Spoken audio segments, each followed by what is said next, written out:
12 dreams for the Red Queen under crown of stone.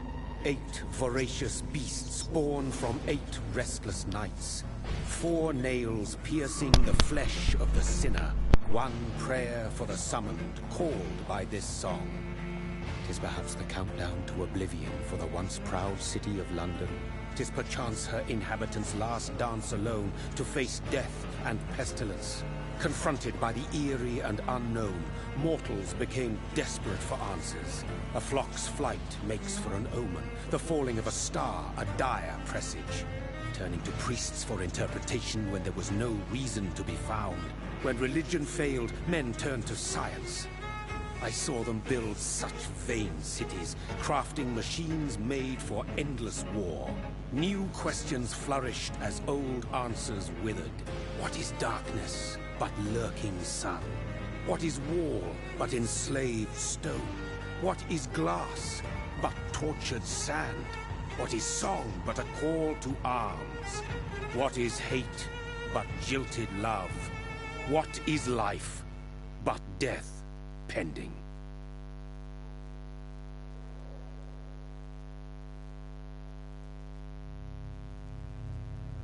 Death.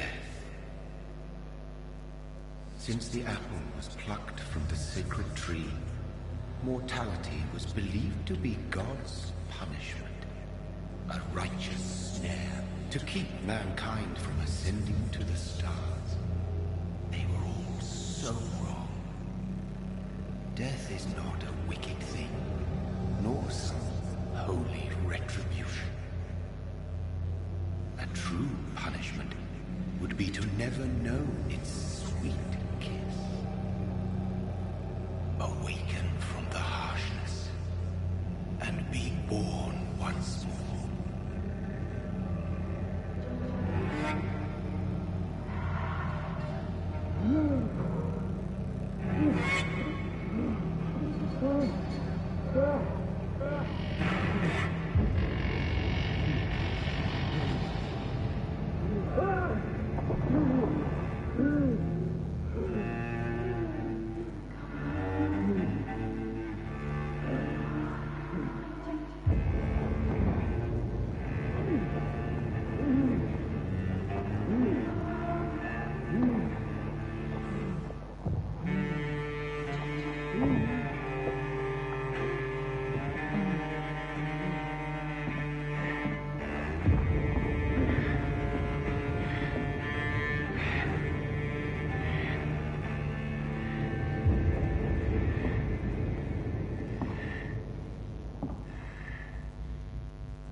Alright guys, welcome to Vampire.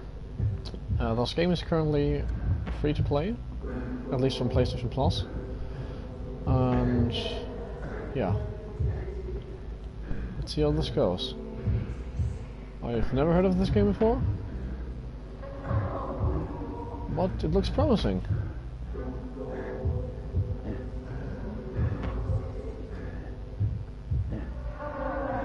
And I think that's our first victim.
What have you done? Mary! Oh, no! Mary!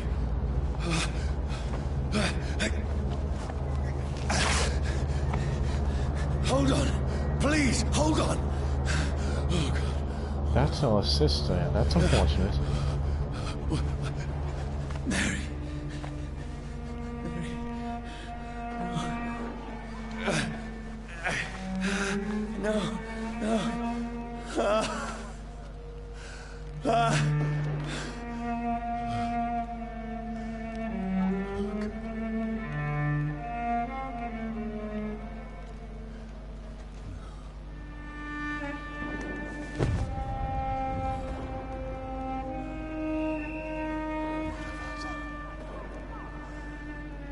This horror.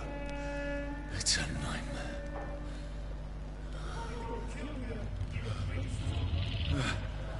No! Please, a moment, let me explain!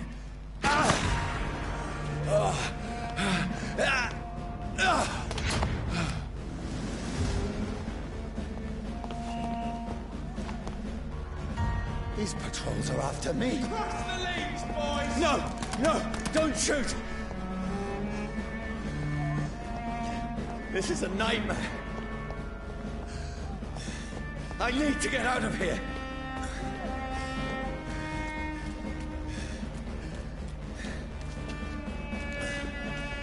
This can't be happening.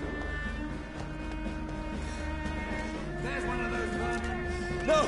Please! Stop! I mean you no harm.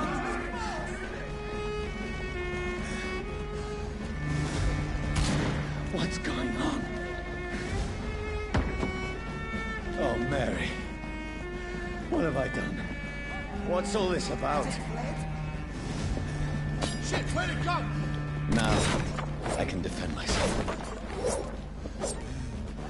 Oh, no use in the boxes. Don't let it out of your sight! Who are you? Stay back!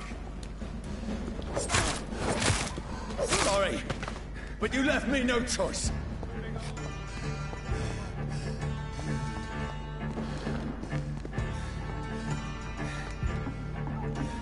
Who are you? Stupid beast!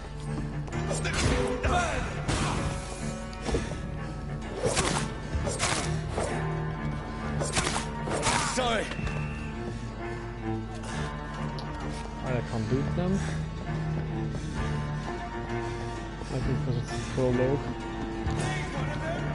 No, please, stop! Burn him! That's what you do with leeches.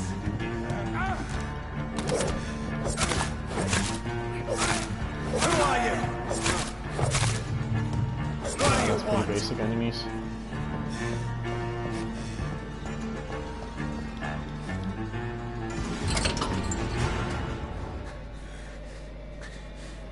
I mean you no harm. I need help. Die, you fucking leech! Please, listen to me. I can't make any sense of this. Shut up, beast! Who are you? What is this all about? What in God's name? I'll do the rest of the job. Just leave me.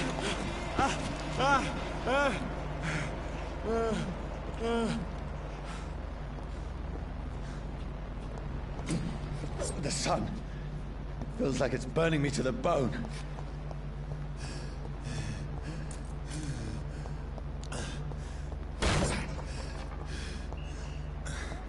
I need to find somewhere to hide. Over there! Right now! There's one of them. Let me go! Alright, that works. I need to find shelter. Stop something.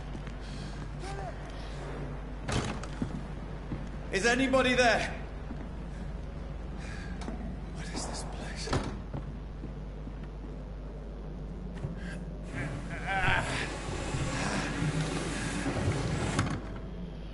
Well, I think we found an way home. Abandoned. I should be safe enough here.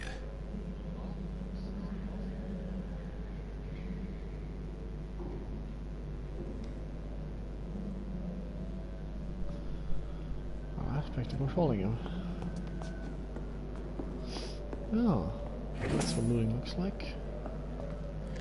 5 shillings.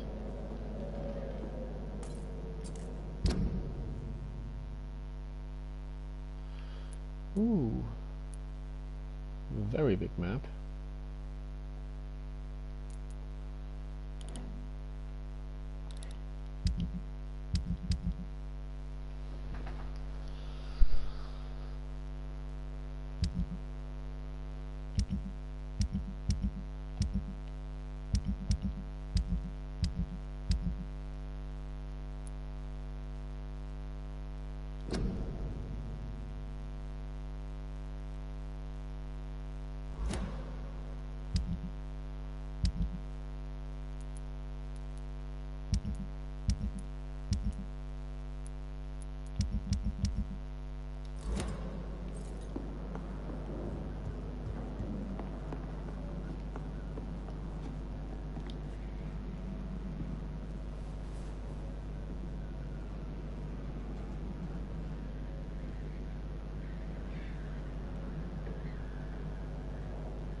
vi se.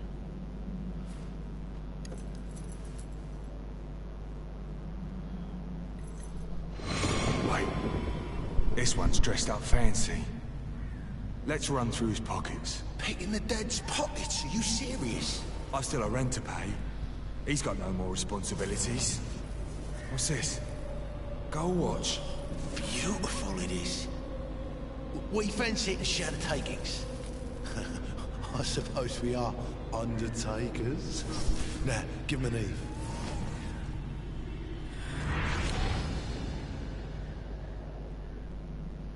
That's impossible.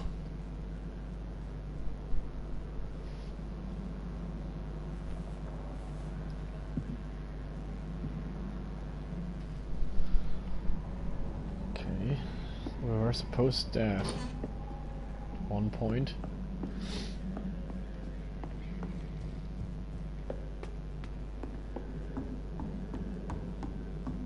There's nothing behind it.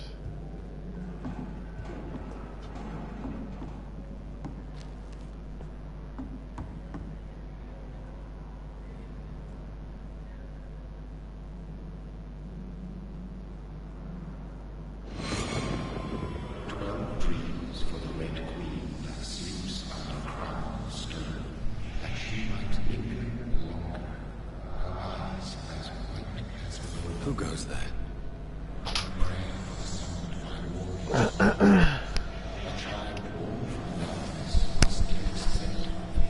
Who's there? Are you referring to me?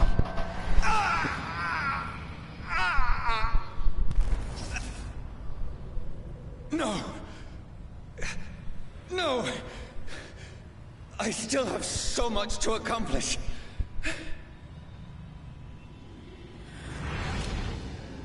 I still have so much left that needs doing.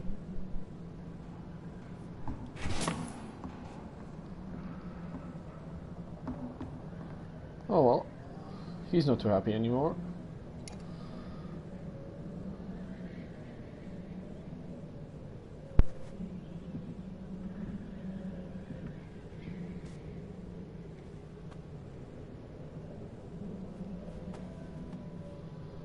And we get a gun.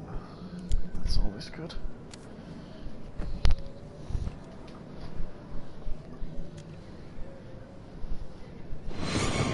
Johnny, this one's lost.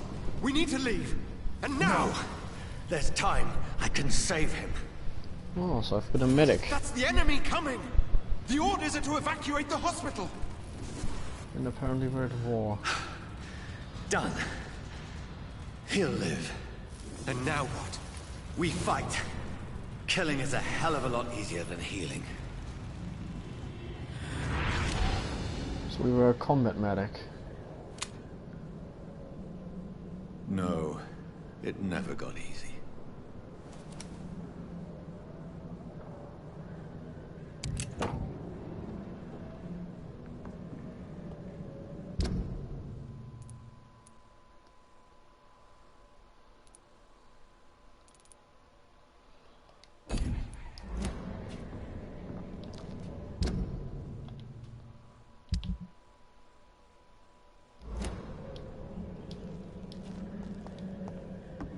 Okay, I can't throw my weapon in here.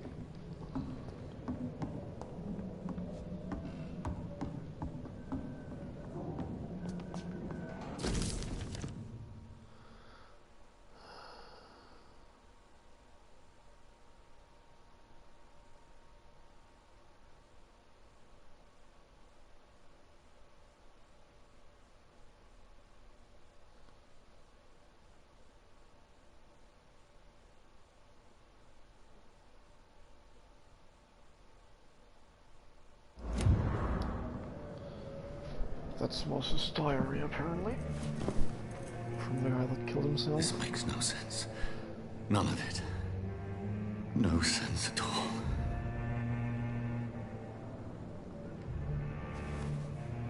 It's a nightmare. That's it.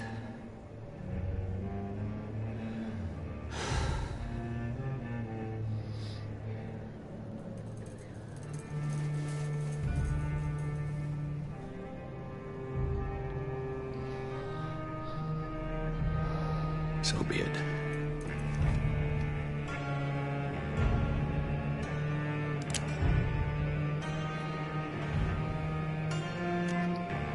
Yeah, it's empty. Rational thinking only.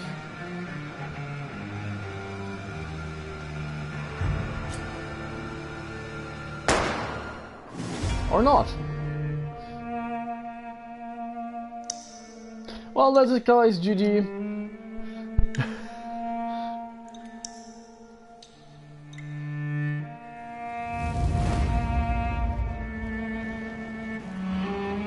Or is it?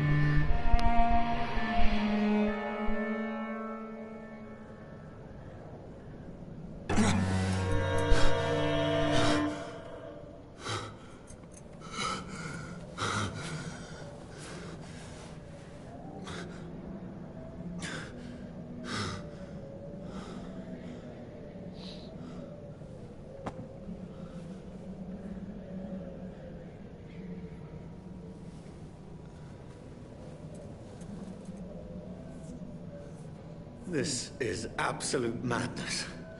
I've lost touch with the real. Madness it is, as mad as the moon, who changes blinding sunlight into a glowing reflection.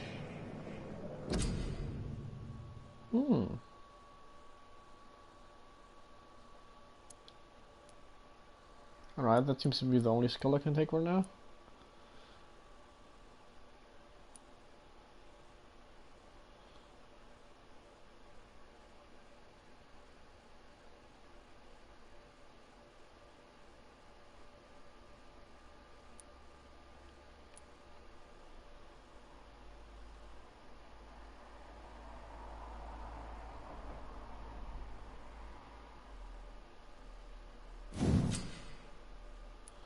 Oh, that seems nice.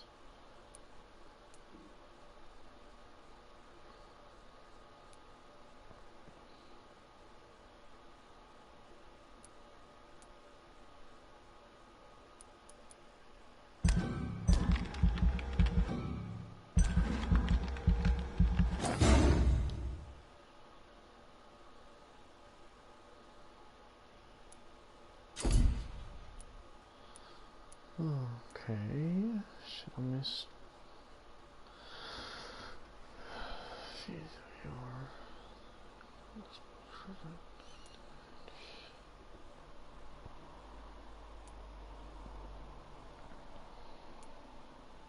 Oh, I think I'll go for that. Range attack's always nice.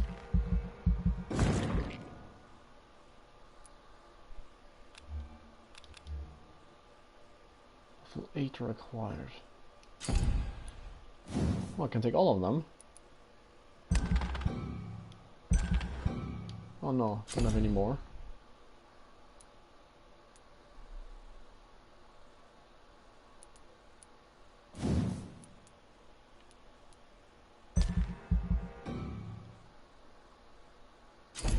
Oh, I see my XP is what my points are.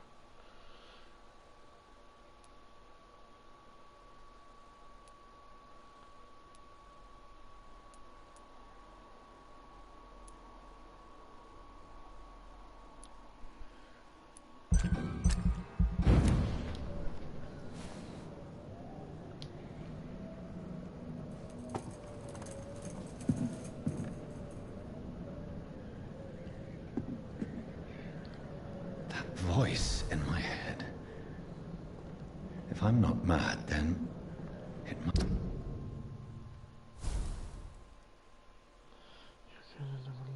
Somewhere near the east end docks as opposed to the north of town, or as those killing people here, murdering them, butchering them, drinking their blood, making them like him. So this was happened to me, my poor Mary, my poor sister. Let's follow the blood trail, find answers. Maybe I should start by gathering information about what happened to this place while I was away. Then I will find who did this to me, who made me what I am now. Alright, seems fair. belong to the one who made me what I am. I must find him to understand what I have become.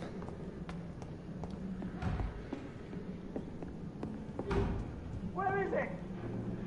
It's closed. These people want me dead. I need to leave now. Oh, I like the coloration of the shirt. You can see the red blood. Here's the leech. Here!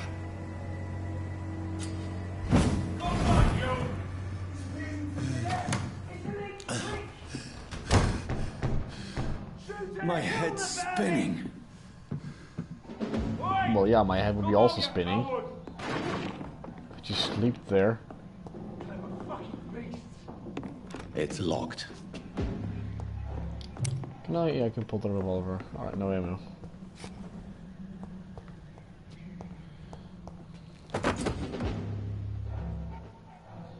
Take. Shelter key.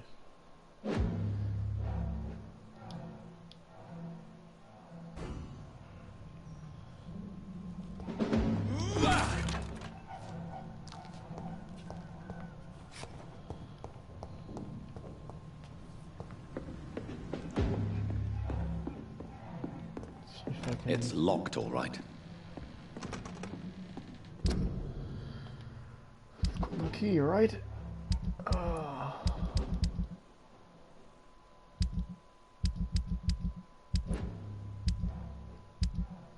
Did I not just pick up a shelter key? Or is that for exiting?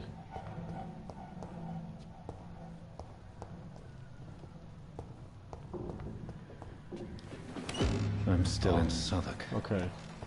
I must reach the West End. Go Right, back so out. that means locked. Alright, Mr. Crate. Over there!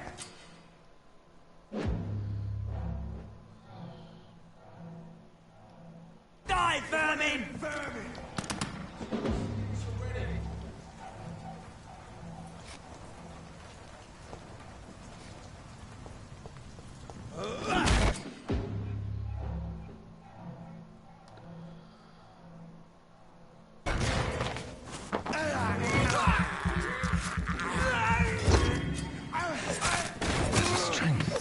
A strength I never knew I had. Come on. Dead, all right.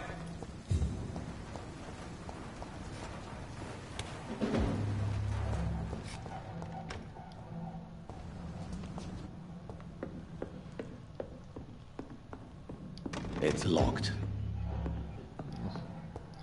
Guess no getting that loot.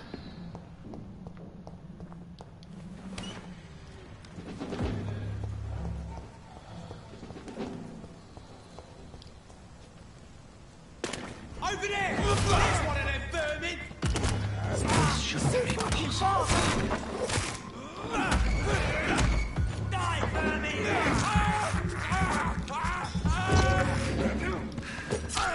Every sinew and every fiber of my being is afire.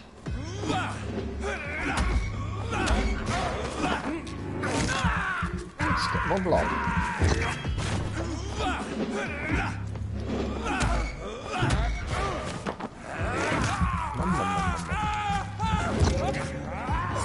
Oh, it was stamina bar as Like a well. child learning the limits of my body.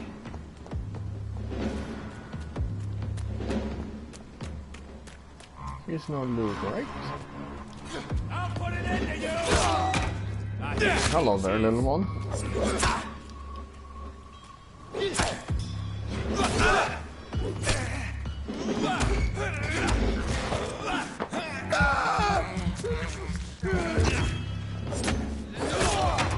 Well, that's some of this! Good.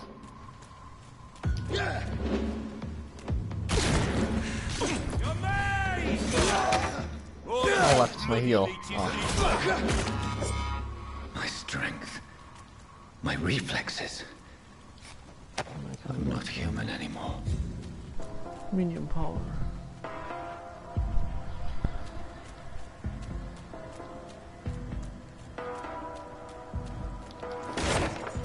If I'm looting the boxes, probably not. Oh, leap up there.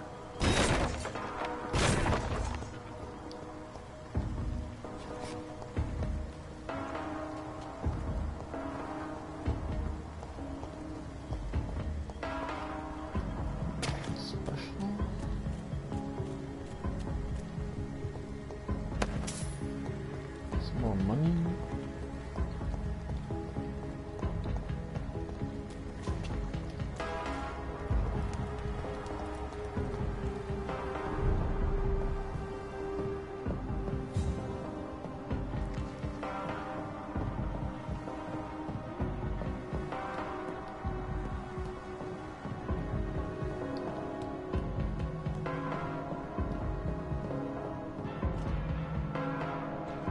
My poor sister.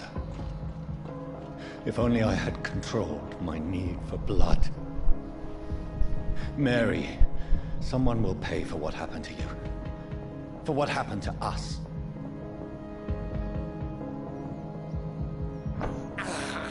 Oh, nice. I can't believe I'm doing this. It's locked, all right. I have this thirst for blood. It's locked. I like him. He's like Bullock from The Boys. Very fucking pissed. The dizziness from the jump. I can now control it.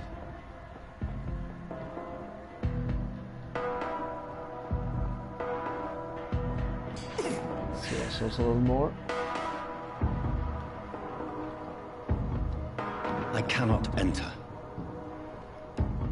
It's locked.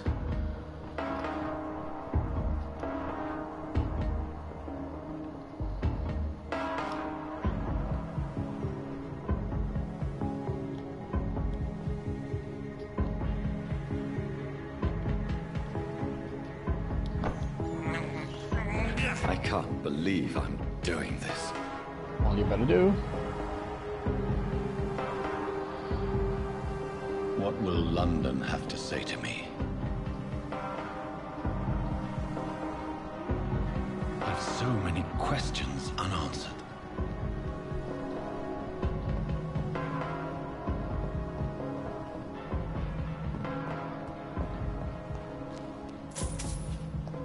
One second, I'll be right back.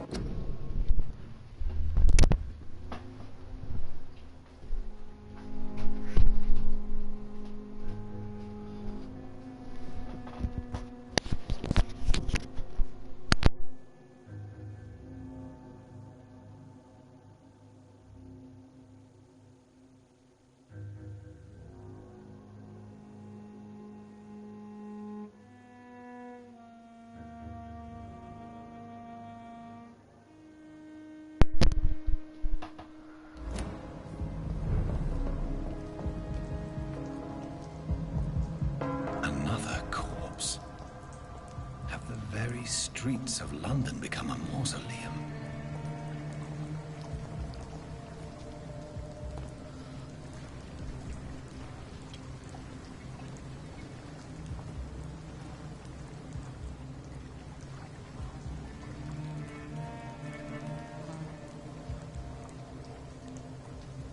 The man has been drained of all blood, but I can still smell the scent of it. I follow the scent's trail. Perhaps it will lead me to my assailant.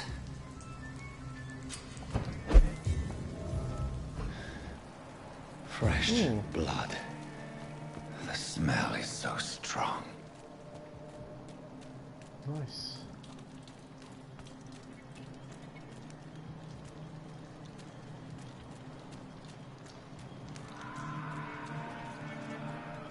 Okay, don't show me loot in my vampire senses.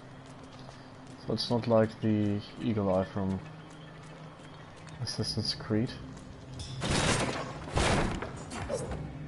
This is a slaughterhouse. It's locked, all right. And break it open.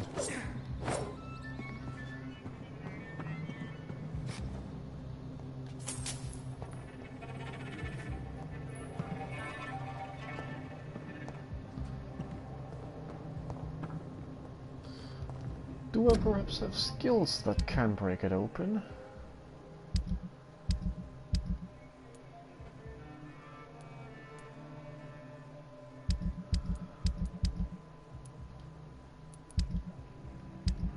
Well, apparently not. It's locked, all right. Unfortunate. There's probably also no key nearby, just randomly hanging around. Would you be fortunate?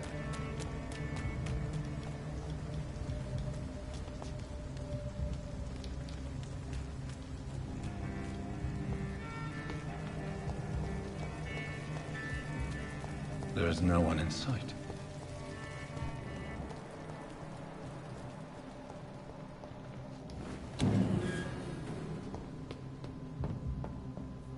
Ah, yes, the locked doors. My favorite.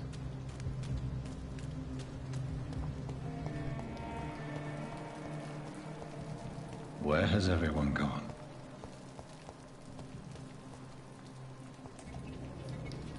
Alright. So that every house is accessible.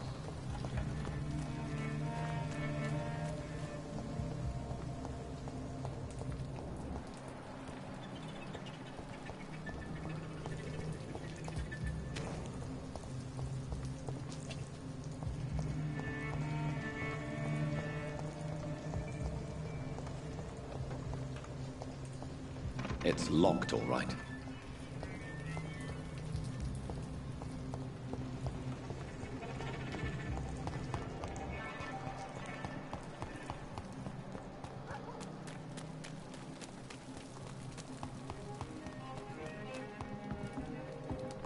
According to the blood patterns, that's where the victim was attacked. So that must be the killer's trail. I don't know where. Ah, so they keep outfinds or hideouts. That's nice.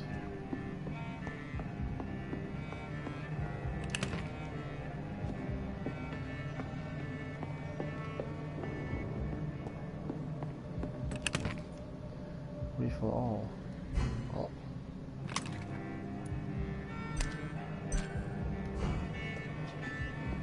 Oh, you can craft stuff. Let's see. Oh, you can craft medical treatments to heal 6 citizens, serums to boost yourself, weapon upgrades to improve, customize your weapons.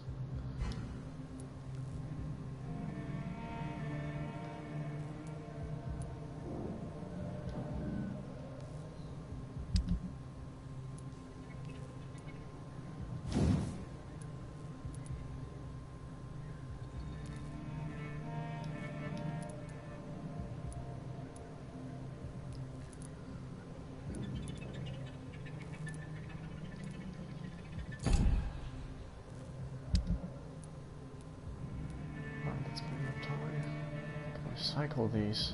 Ooh.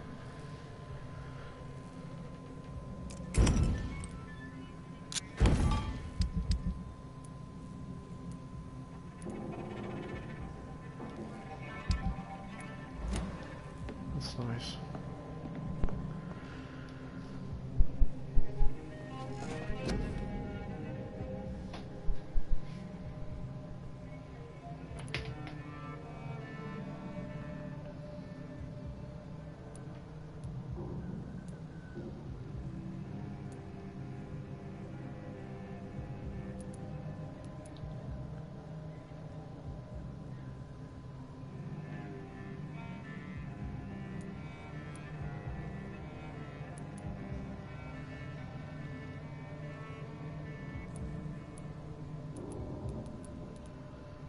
Let's increase the amount of blood I get.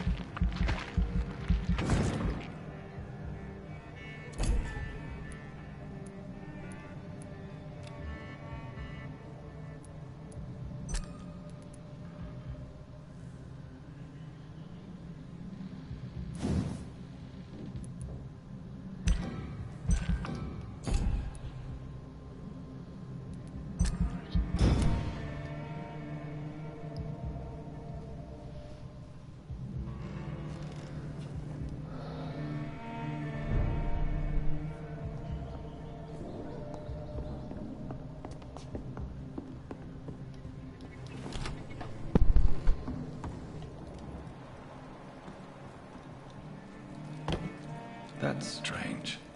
The trail is very erratic, as if the killer was drunk or hesitant.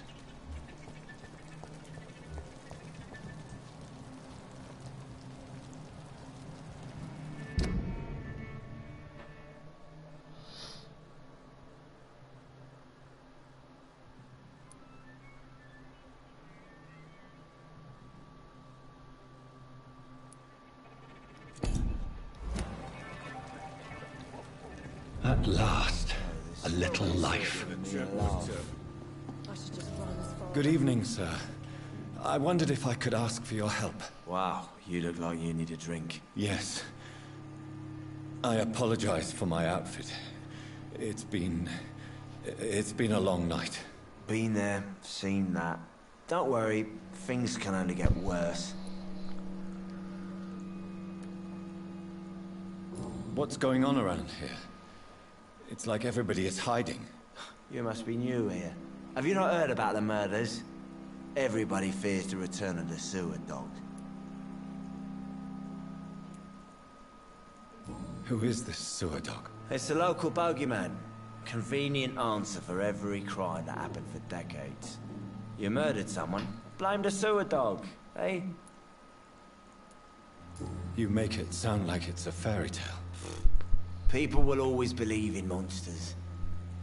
It's easier than accepting their own darkness. We can all be monsters.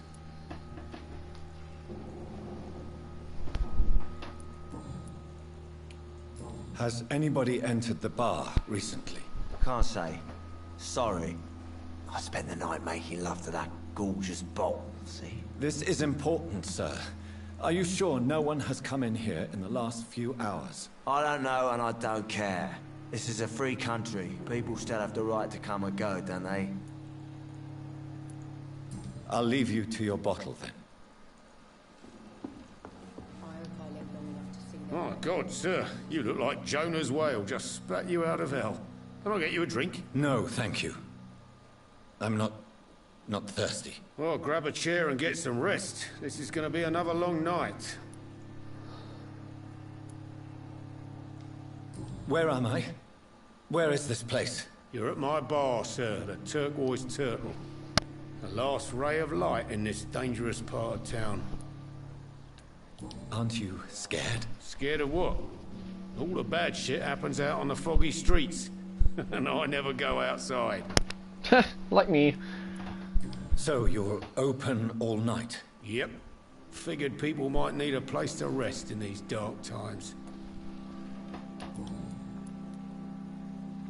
Why is it going to be a long night? You must be new around here. Don't you know about the murders? Do the police have any leads on a suspect? Even before the outbreak, coppers never came round here. We're on our own. People die in these parts all the time, and no one cares. Tell me more about these murders. Every morning for the last few weeks, bodies have been found. And those poor sods didn't die of flu. I'm looking for someone who might have The good old passed times through of here flu was still recently. deadly. Wondered if you might help. East, but Quiet not tonight. that bad. The only other person I've seen went straight up to his room. Thought it was kind of rude, actually. You mean he's still here? Well, yeah. He paid for the entire week.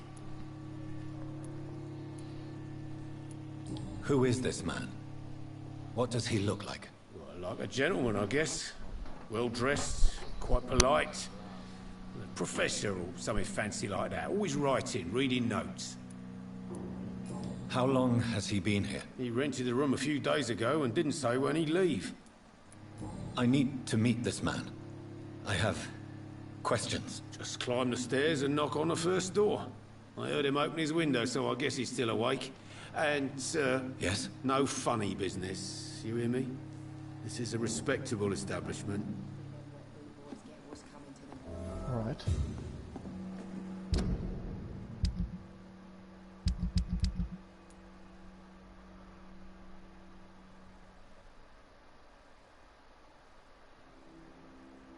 Ah.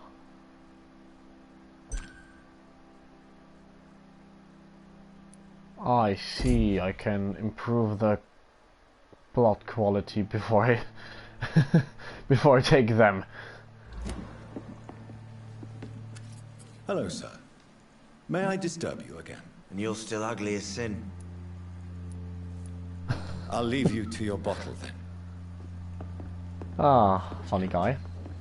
He didn't deserve this.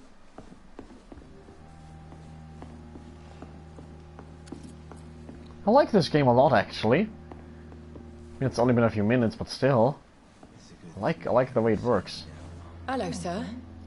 Are you alright? Is there any way I can help you? I don't know. Maybe you could just talk to me. Maybe you prefer to speak with Tom, then. He's more agreeable talking to strangers. What is this place? This is Tom's bar, the Turquoise Turtle. I'm the barmaid here, Sabrina, if you want to know. Are you always open this late at night? No, it's only since the epidemic started. Right. Tom thought that people may need a safe place to stay. You don't seem to have much business. Where is everybody? Well, most people are sleeping right now. And those that are awake tend to avoid going out. But with the Pretty murders sure there and was all, an epidemic in London sometime. What's going on around here? Where is everyone? too many dead, sir. First the epidemic, now all these terrible murders. The murders. What can you say about them? Bodies found in the streets every morning. Drained of blood. It's just horrible. Some say the sewer dog is back. The sewer dog? What's that? No one knows. People have always disappeared around these parts. The ancients say it's the sewer dog coming out to feed. But now he's killing in the streets. What have you heard about the epidemic? There's a Spanish flu. Ah, the Spanish flu. Killed so many last summer. Thought we'd seen the last of it. Dozens dying every week. Are the authorities doing anything? Nothing. There are so many quarantine zones in London now. It's gotten really hard to travel across town. I just want to talk. I didn't mean to scare you. I'm not afraid, sir.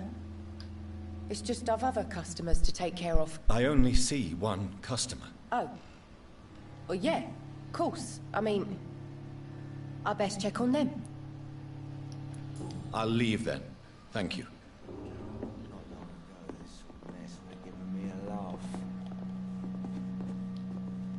I can't swing my shit here. This is no place for you. Prewen has several patrols roaming the area. They do not pursue me. But they're looking for vampires, and they're most efficient. They'll not relent until the killer has been identified. I have a common objective, but I require them. I think someone is eavesdropping. Do you, sir? You might as well come in, whoever you are. Slowly, vampire! Who are you? I mean you no harm, saith the vampire. Present yourself! I need a word.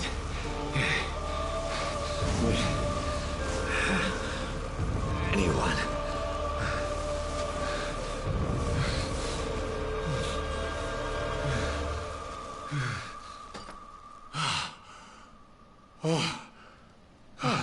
Well, that's something I can do for you.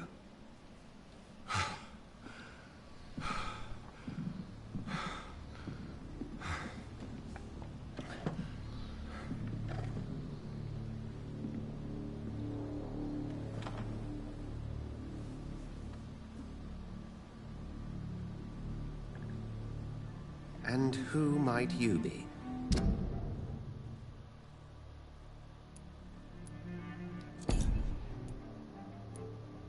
Okay.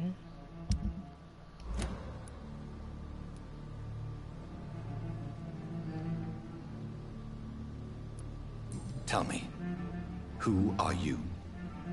First, tell me what you want. Then I may tell you. That's none of your concern. Sir, you have entered my room in the middle of the night, pale as a corpse and shaking like a tree. So please, indulge me. Someone is molesting people. In fact, killing them. Biting them. The calling card of a vampire. Like you.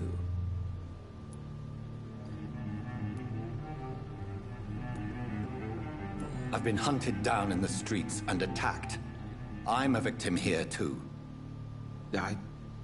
I believe you. Then if you are not a vampire, who or what are you? Dr. Edgar Swansea of the Brotherhood of St. Paul. I am performing an independent investigation here in an attempt to understand precisely what is going on.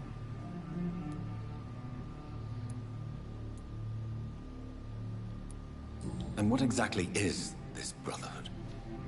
Sir, if the name is not familiar to you, then we shall discuss it another time. What have you uncovered concerning the murders? It started a few nights ago. Rumors of violent murders. The docks have always been, shall we say, somewhat unsavory. But this is different. How different? A vampire is at work here. Famished. Reckless. It must be brought to ground, and quickly. I heard another voice, that of a woman. Who were you talking to? Ridiculous. I've no idea what you're talking about. Something tells me not to trust you. Then the feeling is mutual. Then help me find the culprit. I may. If you'll first tell me why you opened this door. I followed a trail. The scent of blood from a recent victim. It led me here. You thought I was your aggressor. That explains a great deal. We are both chasing the same shadow.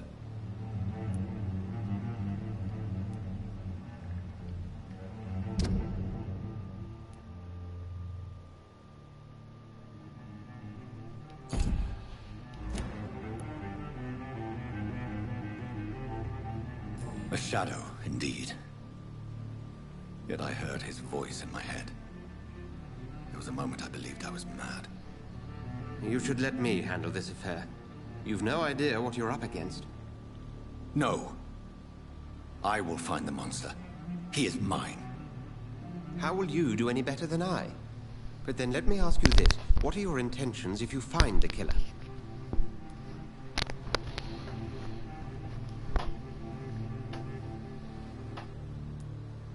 I will at last have the answers to my questions. Then I can only wish you good hunting. And pray we shall meet again.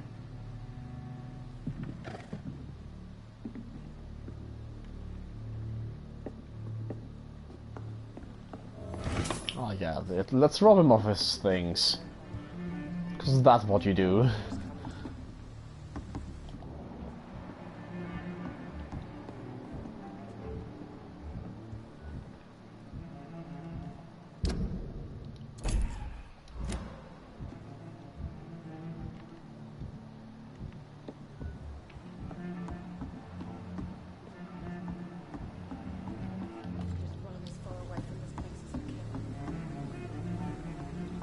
Can't jump down here. If Swansea is not my attacker, it means somebody else came here tonight. Someone must know something. Hello, sir. May I disturb you again? And you're still ugly as sin. Right, yes. I'll leave you to your bottle then. Welcome back. Did you find what you were after? I can't say I have. Are you sure no one else came into your bar before I arrived? Hey, I told you, you were the only other stranger I've had.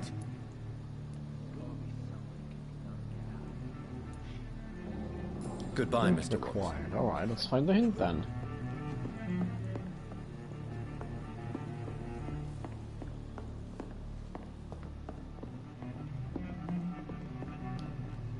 Evening, sir. Maybe she has something. Can I help you? I have a few questions for you.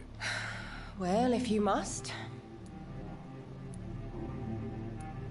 I spoke to Dr. Swansea. He's not the man I'm looking for. Now, I want the truth. The truth? What do you mean? I suspect that someone else was here tonight.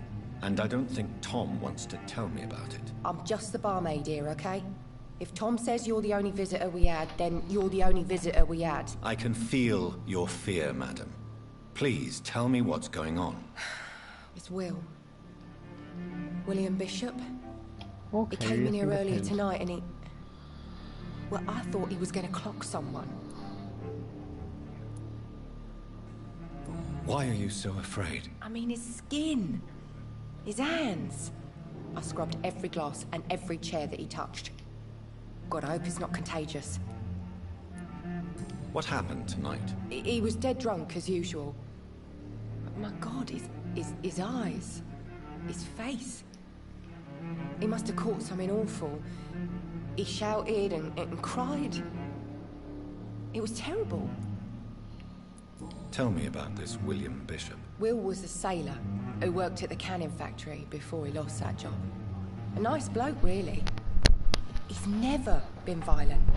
Until tonight. Why keep it a secret? Why not tell me about it? Tom's nothing if not loyal.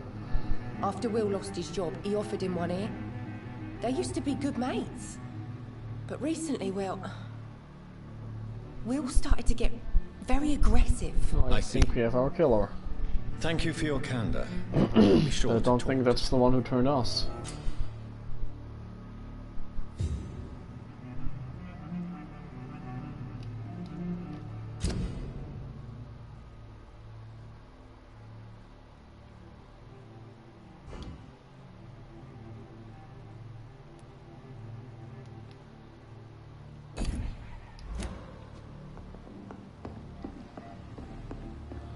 I Are they stupid or hope something? I can ask him now about Hello, this sir. William.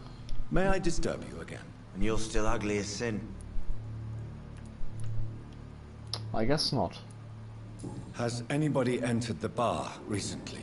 Can't say. Sorry. This is important, sir. I don't know. I'll leave you to your... Hello, sir. You're still... I'll leave you to your bottle, then. You again. What can I do for you? Tom, talk to me about the visit from your old friend, William. Yes, Will came by tonight, but he's not my friend anymore. Who is he? William? Just an old sailor who loves his gin too much. He worked for years at the canning factory before it closed.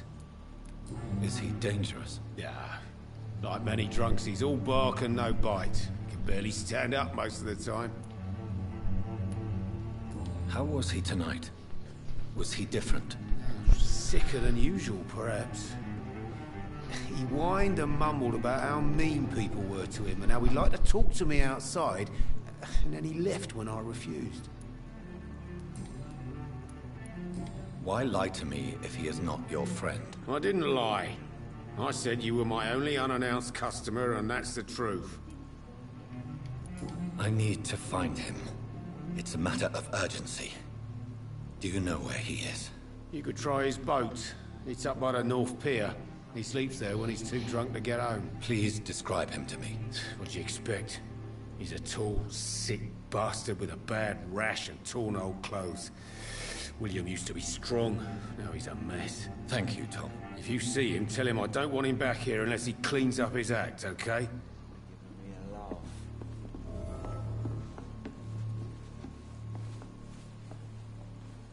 I hope I live long enough to see them wet blue boys levels come. That's bloody shit.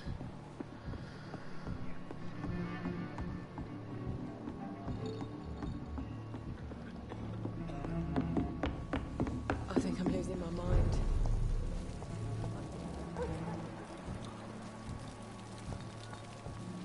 I will get to the bottom of this intrigue.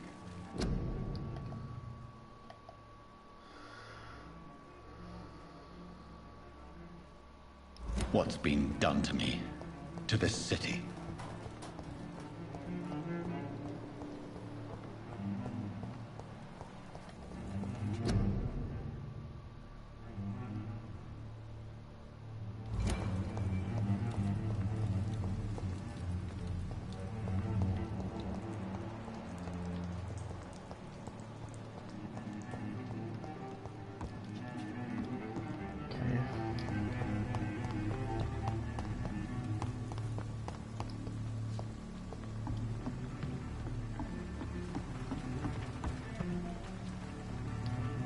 The body is still warm. This man has just been drained of blood. What's this? Some sort of note.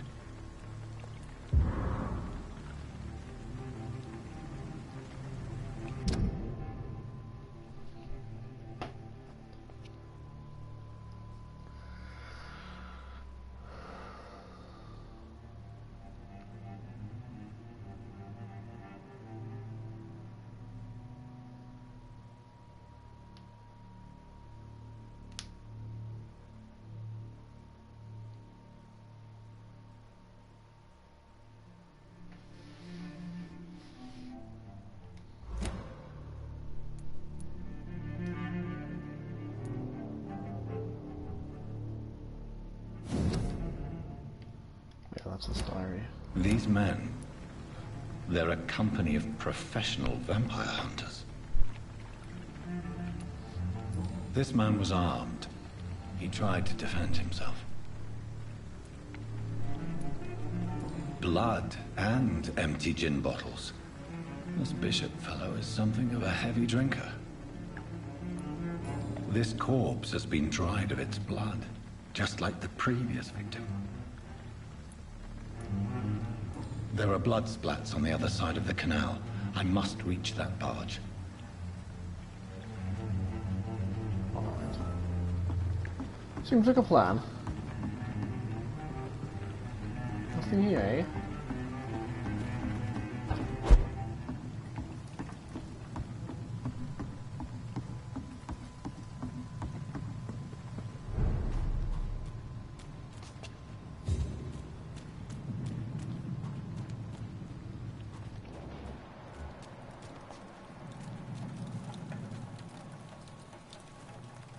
It's locked.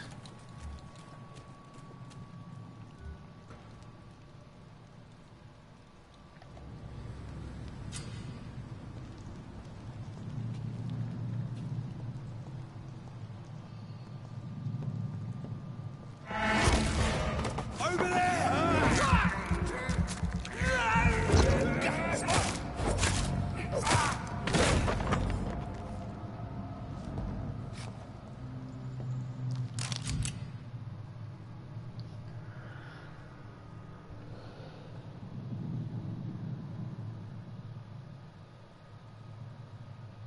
Ammunition crate.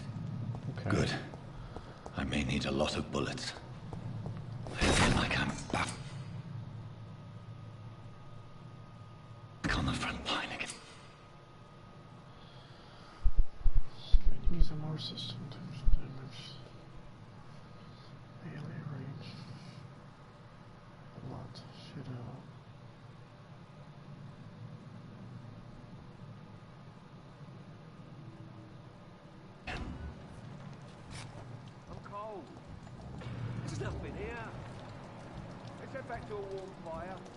Shut that foolish mouth of yours. Never known McCullum to be wrong about anything. Right. What can go up there?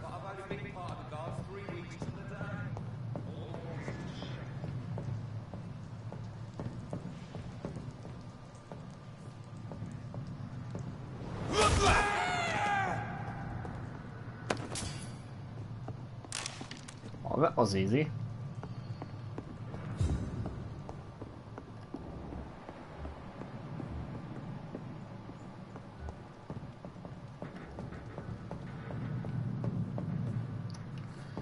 That's locked.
Alright.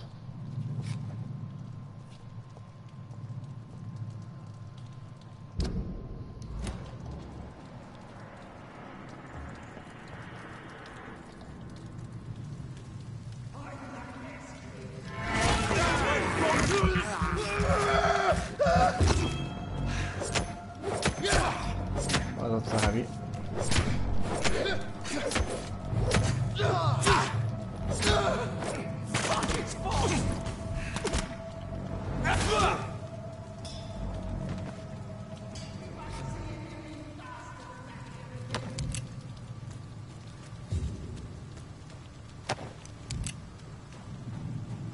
Doesn't seem to give me too much XP.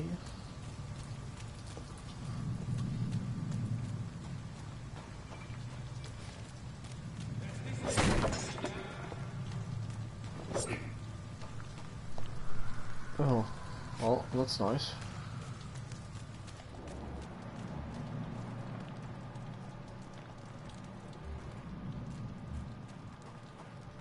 We won't see any of these bastards back here again. Get them weapons ready! We found one!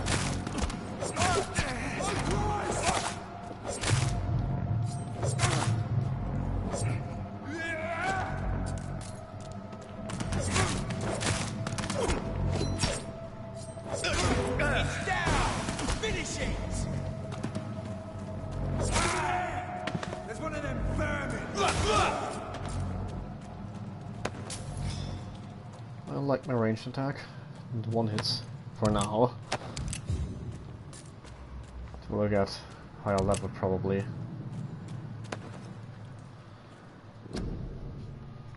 Tactics.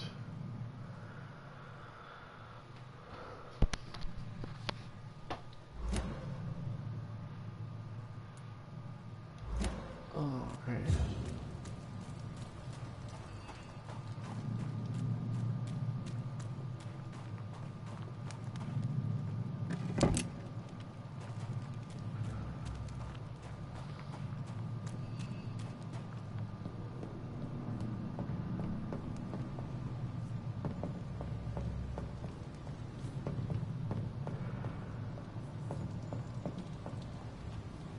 Oi! You listening?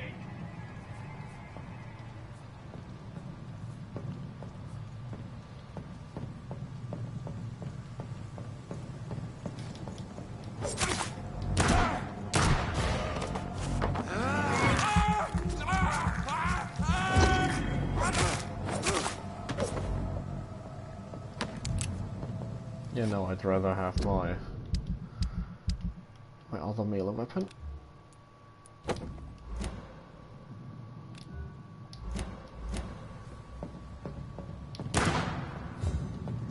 Can you not do that? Oh. A new gun. Shotgun. Nice.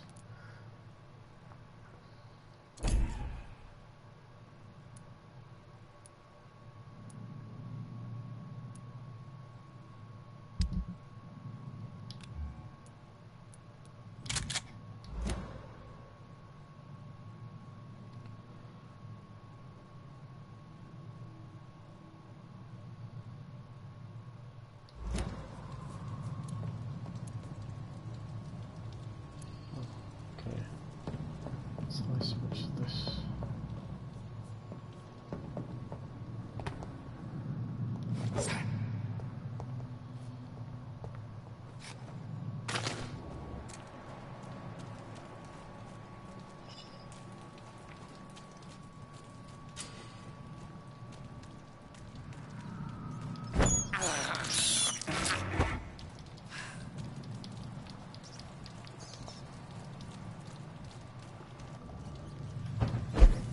The hideout.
worth it now. Probably find better weapons.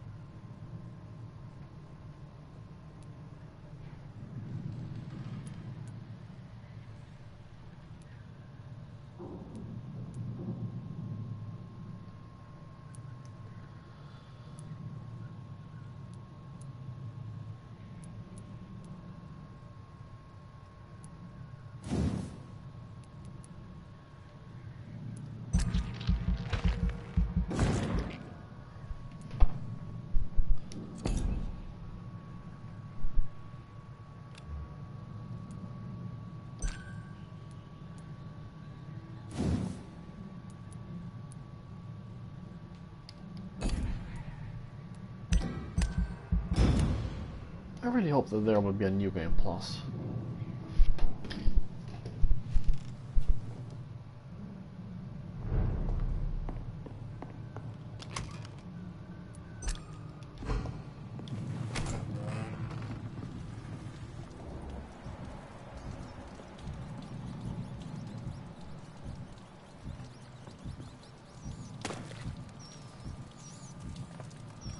Oh, okay, the bars increase, it's not just a reduction there. They have returned. Easy points, I guess. Over there!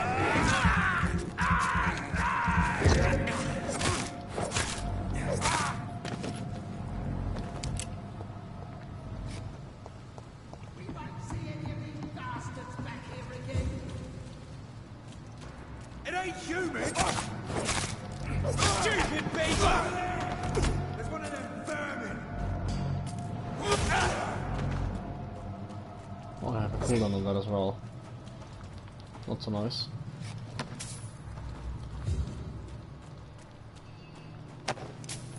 I got far our entire way up here, just by doing that.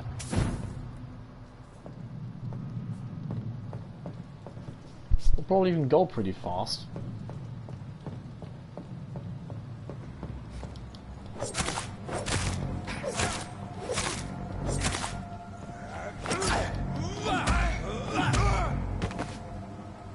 Oh. Oh, sucky sucky.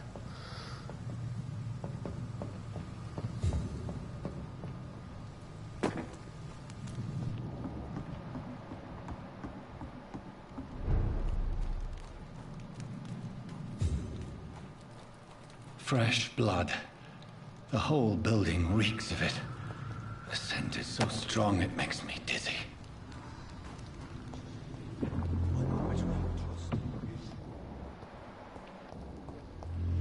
I'll need a drink.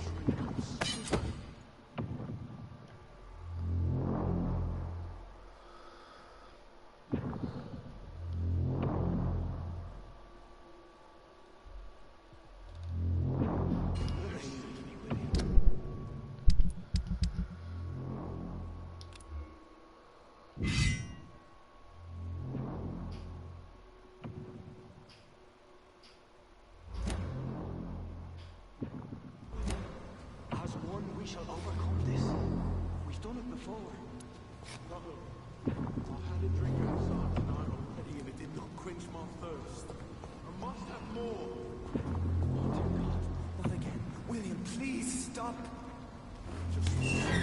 This place reeks of bloodshed. This creature is bedeviled. I must put it down.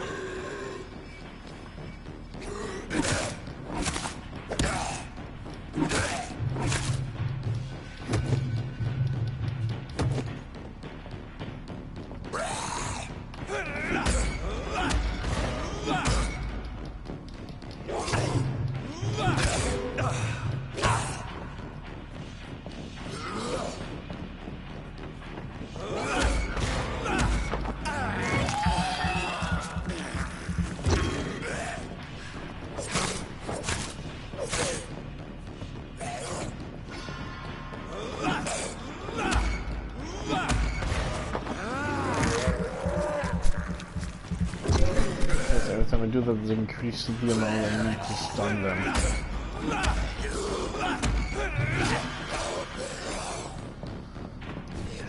It also costs me some stamina.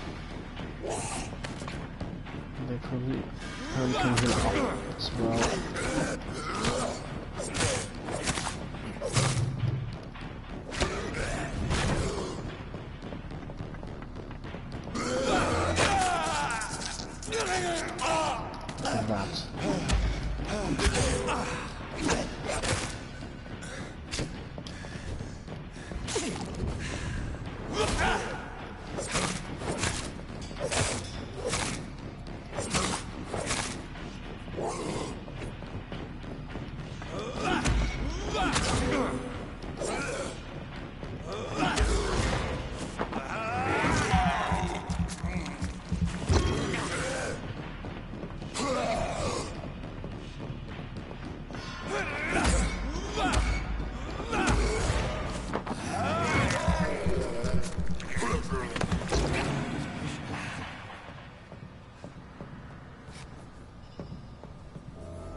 We have here before I start talking to him. This is probably gonna trigger a cutscene.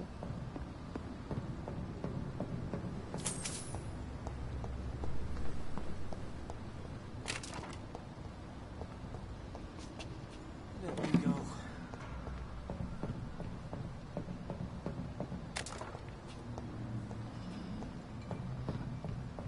It's not too late. William was an honorable man. I could have saved him. Mr. Hampton, are you in there? I knew him well, another lost soul, a kindred spirit. Sir, listen to the sound of my voice. I'm a doctor. You're suffering from shock. I must return to my flock. They'll stray without me.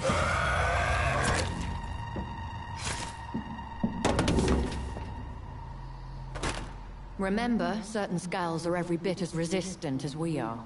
Who are you? What do you mean by Skal? You truly are a newborn. I should have realized. Wait. You are the woman from the bar. Are you like me? Can you help me? I believe, sir, I already have. Bye-bye.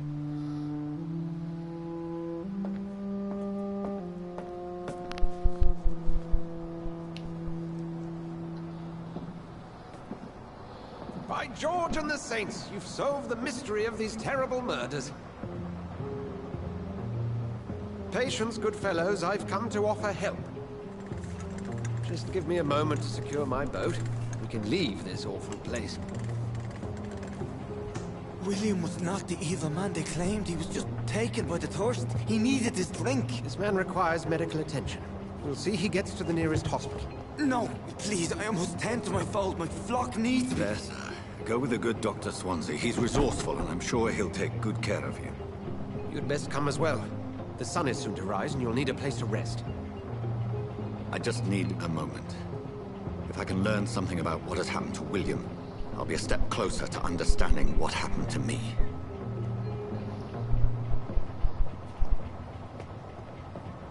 This poor creature can't be my maker. Could it be some subspecies of vampire? I must find a place to analyze the blood.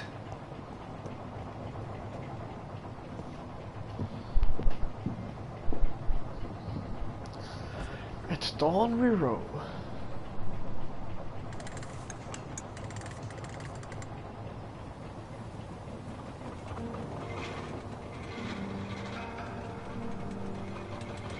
Oh, there's a little steam engine. Probably coal or something.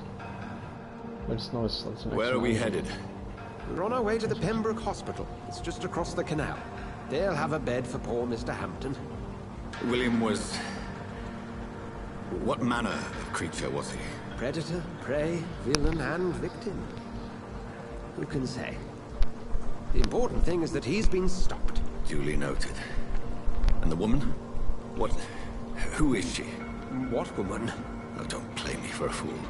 You used me to locate that Scowl. You must know who she is. I thought you a gentleman. You shouldn't talk about a lady behind her back, but I will tell you she values her privacy. For London as peaceful as she appears from the middle of the canal. If only that were the reality of the situation. To be honest, I've always tried to avoid this part of town. Pembroke Hospital is the last bastion between the rest of London and the epidemic. The flu has decimated the East End and the war still rages. Welcome to the front lines of a plague. This is where you work, Dr. Swansea? I am the administrator of Pembroke Hospital. I thought you were here in service of your mysterious order, the Brotherhood of... Of St. Paul's Stole, yes. But first and foremost, I'm a man of science. A physician, like yourself, Dr. Reed. How do you know who I am? No need for modesty. You are Dr. Jonathan Reed, a surgeon of some caliber and renown, if I'm not mistaken. You are correct, sir. I knew it! I had my suspicions. But when you took the blood sample from the corpse of poor William, I was certain. Dr. Reed. Marvelous. Have we met? I attended 3 of your seminars before the war. I have the utmost admiration for your research. And what a turn of fate. England's most esteemed blood specialist returns to London a vampire. That word, again, from a so-called man of science. I understand. Traditionally, the role of science is to refute myth, but when myth walks among us, the Brotherhood of St. Paul has dedicated its purpose to their study. There's so much for you to learn. And for that, you are right. Well, then let me be blunt. Join my staff at Pembroke Hospital. As a physician. I suspect you'll not find a better post of employment to contemplate your predicament. This is sudden. I was returning home to see my sickly mother. But alas, that was before contracting this... affliction. Dr. Reed, take a moment to consider. The post would be for the night shift, providing a good explanation for your absence during daylight hours. You'll be adequately reimbursed, and have a place to hide.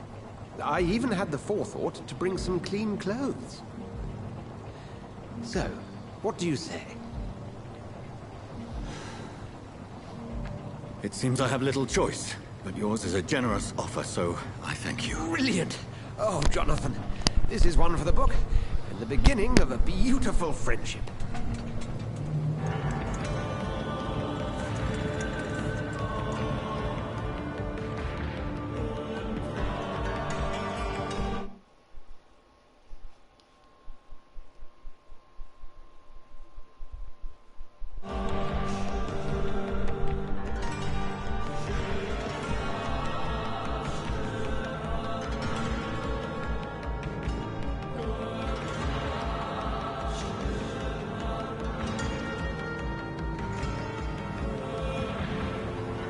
Dr. Swansea, thank goodness. I was beginning to be concerned.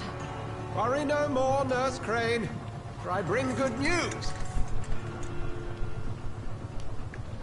Oh, Doctor, what a night. We lost 2 more patients. Nurse Scowl said she couldn't take it anymore and resigned. Yes, well, I'll make a new rota in the morning. In the meantime, find a... good bed for Mr. Hampton. Be sure to pay attention to his needs. Of course, Doctor. Oh, and Dorothy? Yes, Doctor? Dr. Reed here has just returned from the front. He served King and Country and will be joining us here at Pembroke. We're very lucky to have gained a surgeon of his talent, and one so experienced in blood transfusions. That is good news indeed, Doctor. Oh, yes.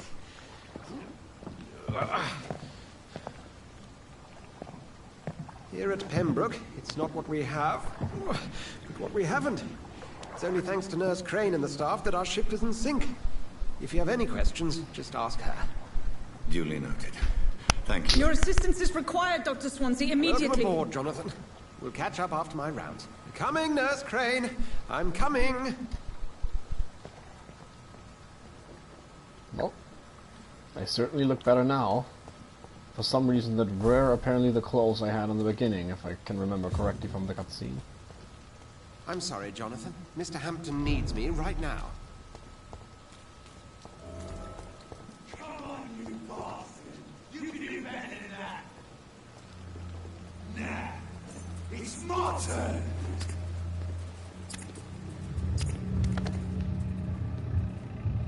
Rotten ore, Christine. Each heart contains the seed of life. Drink at this river. Try it all.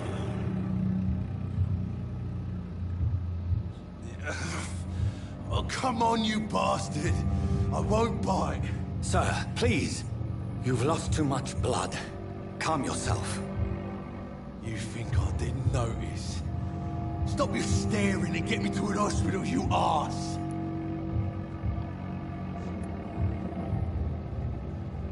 Insulting a good Samaritan. Not exactly the way to get rescued. All right, sorry. I am in pain here. My guts are spilling out onto the street and you're yabbering on. Yes. That's a very nasty wound you've got there. Take my word, I am a doctor. Dr. Jonathan Reed. Name's Clay Cox. I'd appreciate you helping me to a better place, Doc. Follow me, Mr. Cox. Let me assist you to that better place.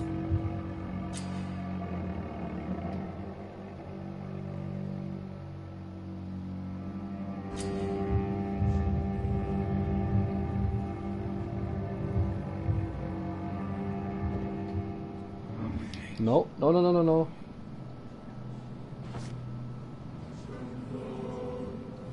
Bring this fading light into the shadows. Dance with him the dance of life and death. I hope I didn't do it right now.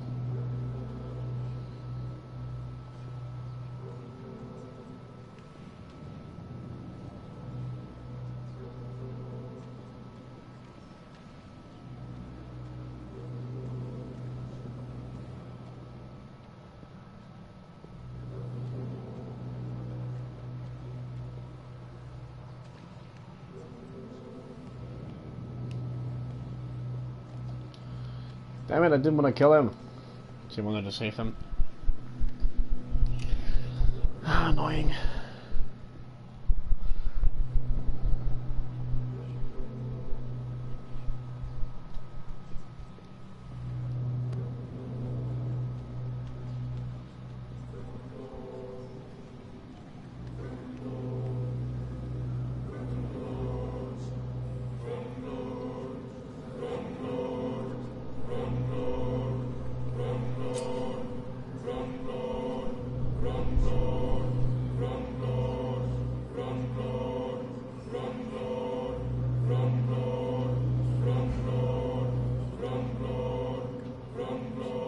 No more.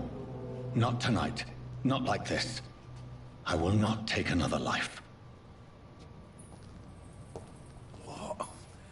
What happened?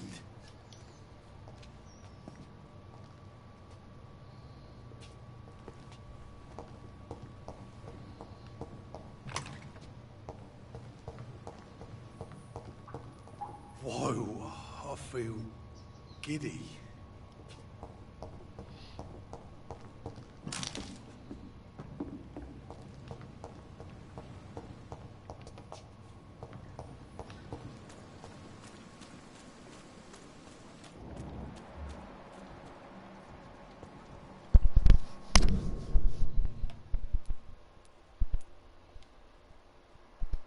Alright, I can still improve him. I do like efficiency. It is wise for the huntsman to sometimes let his prey go. But no famished hunter can run for long.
can't jump up there.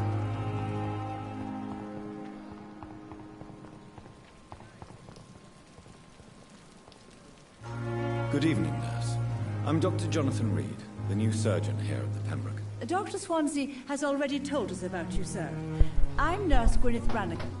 Welcome to the Pembroke Hospital. Did he really? It's a good thing I wasn't hoping to keep a low profile. All members of staff have already read about your new blood transfusion technique. Dr. Swansea made sure of that. I see. Well, I'm a little surprised, but I suppose I'll just have to deal with this game is from like unexpected 2018. notoriety. You must know. It's still pretty blood well made. transfusions are Dr. Swansea's primary subject of research. He is convinced it is I wonder why I've never heard of that. It's actually one of my genres. How are things here? Not good, to say the least. We're struggling against an invisible enemy, more lethal than any bullet from a gun. It's hard, Doctor.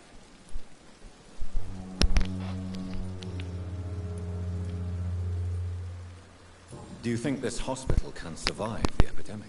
We are all volunteers here, and we're trying to hold fast, but how do we beat an invisible killer? Some nurses have already resigned. An invisible enemy? Quite a poetic term for a disease, especially from a nurse. Sorry, Doctor. These last few weeks have been exhausting. We could all do with a good night's sleep. I'm not familiar with all the staff yet. Perhaps you could help me. Brilliant professionals, most of them. Dr. Swansea has a gift for recruiting talent. Most of them. Is there a problem I should know about, nurse? It would be inappropriate for me to speak ill of a colleague. Is there anyone that stands out? Well, I have never met someone as dedicated as Dr. Tippins. He should be a standard for us all here. If only he were younger. Why should his age be a problem? I guess it's fair to say he's always pushing himself to the limits. He just doesn't know when to stop and get some rest.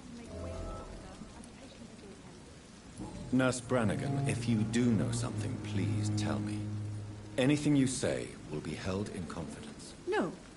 I may disagree with some conduct, but in the end, everybody is doing their best.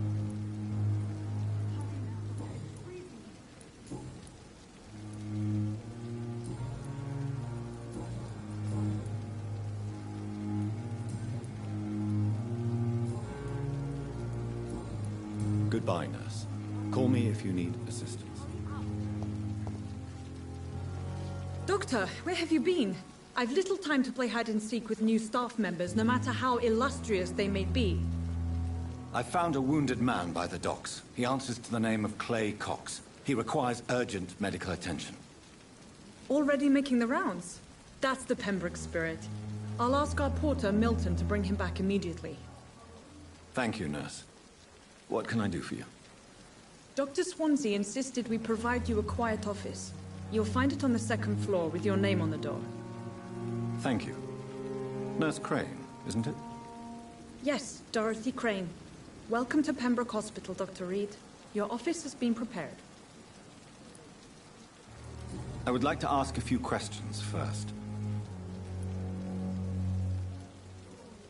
What kind of man is Dr. Swansea? Well, you accepted the job from him. I thought you would have known about your employer.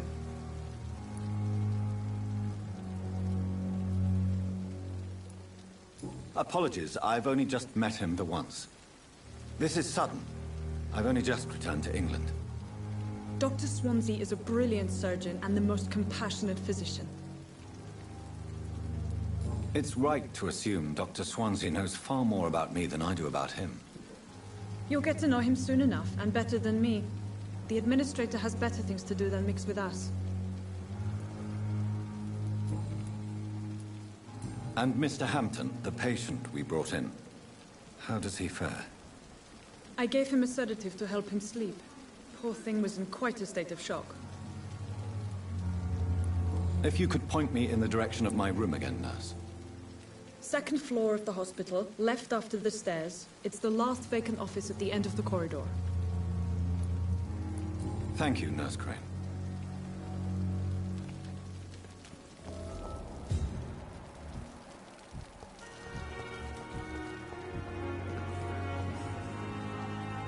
Good evening, sir.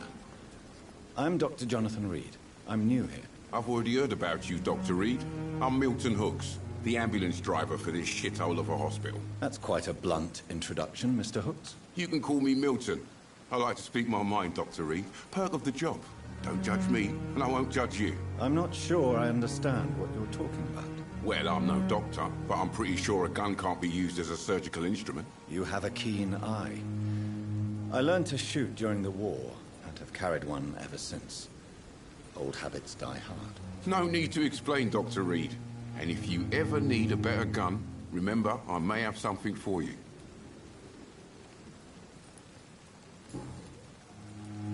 How is the situation around here? You want to hear the situation is all right? It's fucking awful. We lack everything, and it's getting worse every day. Are you really smuggling weapons through the hospital? And why not? I've already been attacked by patients, you know. And by gang members willing to steal my money. But you're not defending yourself. You're selling guns to civilians. You keep people alive your own way, Doctor. I offer them another way to protect their health. So what do you do exactly in this hospital? Apart from smuggling guns, I mean. I've been an ambulance driver since... too long, I guess. I bring sick people here night and day. It's a dirty job, but I get it done. Most of the time. Since you're on the front line, how is the sanitary situation in this vicinity? It's a complete disaster. It's even getting dangerous to enter some streets or buildings. Even the locals attack you. It sounds like things have been a bit rough recently. What's happened? Yesterday I got attacked by the patient I was bringing here.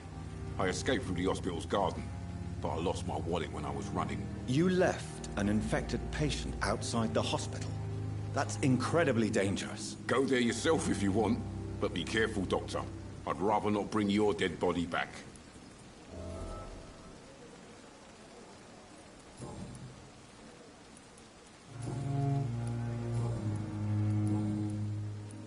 I'd like to see your goods. Wise choice, Dr. Reed. A reliable gun is what everybody needs these days.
Another night with the glorious battalion. It is now or never.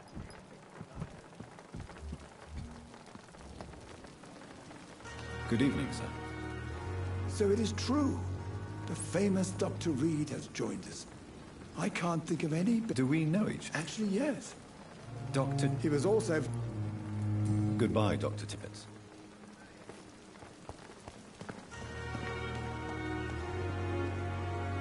Good evening, Dr. Tippett. Dr. Reed.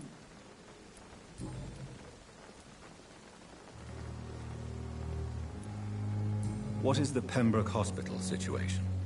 And please, speak freely. This hospital is not exactly the best of London. I'm sure you are used to working in a better environment. It's more than enough. In any case, the personnel of a hospital are much more important to me than the building. Don't be misled by appearances, Dr. Reed. This hospital does not lack talented people. It just lacks hope. What is the Pembroke Hospital situation? This hospital... It's more than enough. Don't be What can you tell me about the staff in the hospital? Some are really good, and others are not so good. But during this troubled period, there is no time for slander. I prefer to focus on the positive character traits.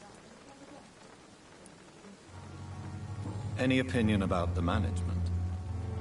I don't always agree with Dr. Swansea's reserve, but I must admit he does all he can to keep this facility running during this crisis. Ah yes, the burden of command. I was fed up with this concept while serving as a medical officer. Don't get me wrong. Swansea's a good administrator. I just wish he would get out of his office down again. Tell me more about cherished people then. Nurse Brannigan is a pearl. She is the most helpful and dedicated nurse I've ever worked with. A clever and cheerful woman. You really seem to admire her skills. I'll go even further. If she was a man, she would be a damn fine practitioner.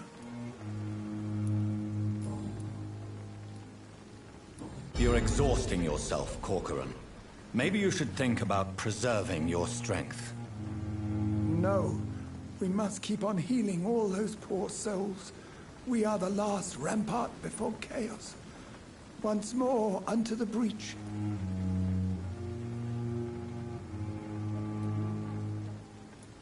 Nurse Brannigan is worried about you, Doctor. She should not have told you that. I will have a word with her. You don't have to blame her for her honesty. I'm not that kind of man, my dear Jonathan. Actually, Nurse Brannigan's opinion is the only one I may listen to.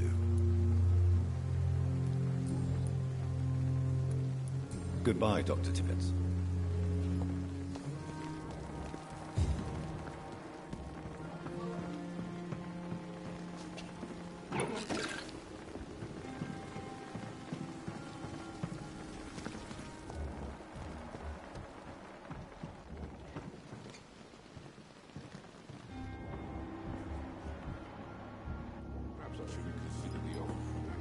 Good evening, Nurse Brannigan. Good evening, Doctor. Why does Dr. Tippett claim you're the main reason he keeps working, despite his fatigue? If it wasn't for him, I probably would have left the Pembroke years ago. Dr. Tippett does not think of you as just a nurse anymore, does he? If you're suggesting he's not taking my gender into consideration when it comes to medical practice and knowledge, I really hope he doesn't.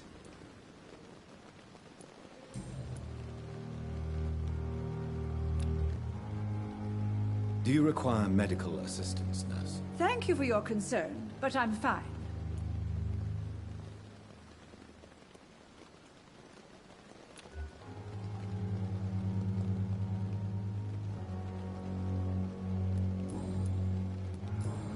Goodbye, nurse. Call me if you need assistance.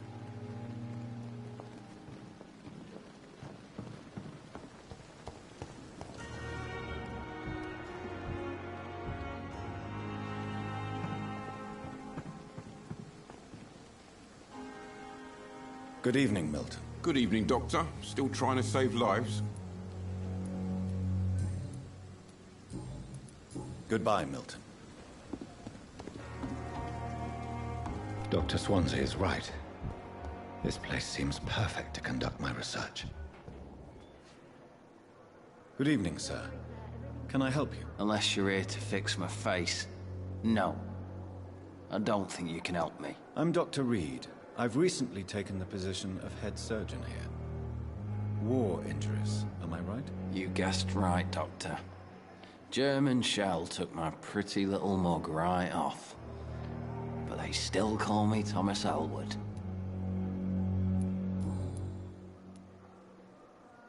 How is your stay with us, Mr. Elwood? Oh, it's bliss. I just escaped death in the trenches to be surrounded again by the moans of the dying. Can I ask you precisely why you're a patient here? It's the pain, sir. The drugs don't work. It just hurts under the scars, if you get my drift. Can I do anything for your pain? Nurses gave me a bunch of pills. No effect. Told you. It's like the flames are under my skin, burning away. Who is treating you? Is someone in particular looking after your case? Nobody since the old and tired doctor spoke to me. Started to think I was forgotten about. Wouldn't blame you. You don't seem worried by that. My face hurts so much more when I smile or cry. I've learned it's easier not to speak. But be assured I'm smiling inside.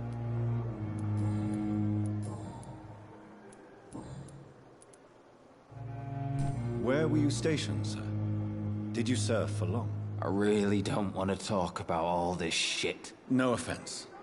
I was pushing too much. I served in France myself. I just wanted to know what happened to you. You were an officer, weren't you? Then I doubt we fought the same war, sir. No offense. Goodbye for now, Mr. Elwood. Damn. Good evening, Mr. Hampton. How do you feel? Dr. Reed, is it? Oh, sir, I must apologize for my behavior. What do you mean? I was not myself in the factory. Fear and exhaustion made me say awful things to you, I'm afraid. You remained perfectly nice and polite. A little delirious, perhaps. But who wouldn't be after enduring an abduction? Thank you, Doctor. That's a relief. Now all I need to do is rest and return to my flock. Do you know Tom Watts, the bartender from the Turtle? I met him before I found you in the canning factory. Tom? Yes, of course. Always the helping hand, good old Tom. Without men like him, corruption and despair would have wiped out the East End long ago. People are still in despair. How could it be otherwise? The authorities have left us all to rot in this contagious nightmare. No drugs, no advice, nothing. It's a damn shame. Who should I avoid in this part of town, then? Any particularly evil figures? Not really. Most men and women are just doing their best. And it's not my habit to speak ill of people I know, Doctor. How did you end up in William Bishop's den? I had received alarming news about his recent behavior. I went to his place, and he refused to let me go.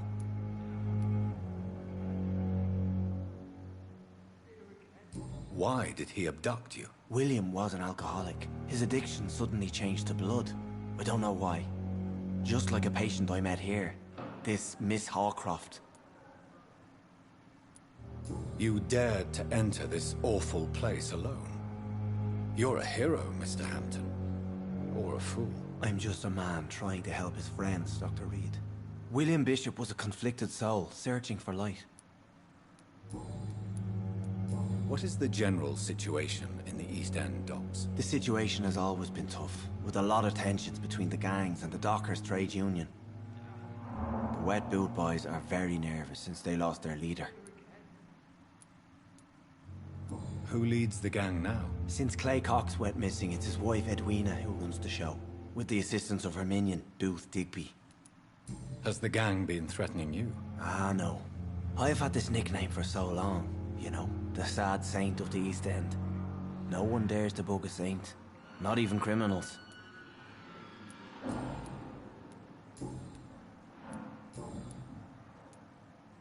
How do you feel, Mr. Hampton? Medically speaking, I mean. I feel exhausted. Beyond exhaustion, actually. William drank so much of my blood in his madness. I feel empty. You're in good hands here. Dr. Swansea is well versed in blood transfusion, and I'm sure he'll take the best care of you. Thank you, sir. I believe all I need is rest, and then I can go back to the people who need me. What do you do for a living, Mr. Hampton? I can't help but notice the cross around your neck. I manage a night asylum for the poor and homeless of the docks, and I try to guide the lost and hesitant on the right path to our Lord. Are you a priest, Mr. Hampton? A deacon, maybe? Not at all, Doctor. I'm just a man of faith willing to preach the good word.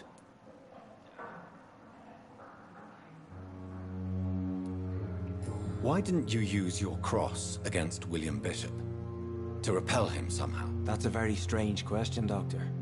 A cross is no magical token, if that's what you were trying to say. Not mine, anyway.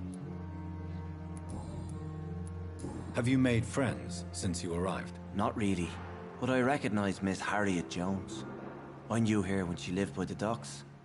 That poor woman had such a miserable life. You never came to see her here at Pembroke? Receiving visits when sick can be an important part of the healing process, you know. We're not just bodies. You're preaching to the converted now, Doctor. To be truly honest, I thought she was dead. She left the docks many months ago. Goodbye, Mr. Hampton. We'll talk again later.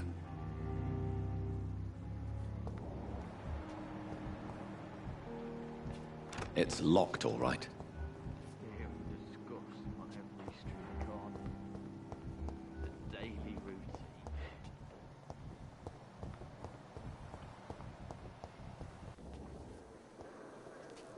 Good evening, miss. I'm Dr. Reed, the new surgeon at the Pembroke Hospital. And who are you? Your name has no meaning to me, mortal. You're nothing but dust blown by the winds of eternity. I beg your pardon? What are you begging for, mortal? My clemency? Well, tonight maybe I'm inclined to mercy. You'll never forget the night you met Thelma Howcroft. You keep calling me mortal. Why is that? And if I'm mortal, what are you? Well, Dr. Reed, if you must know, I'm a vampire.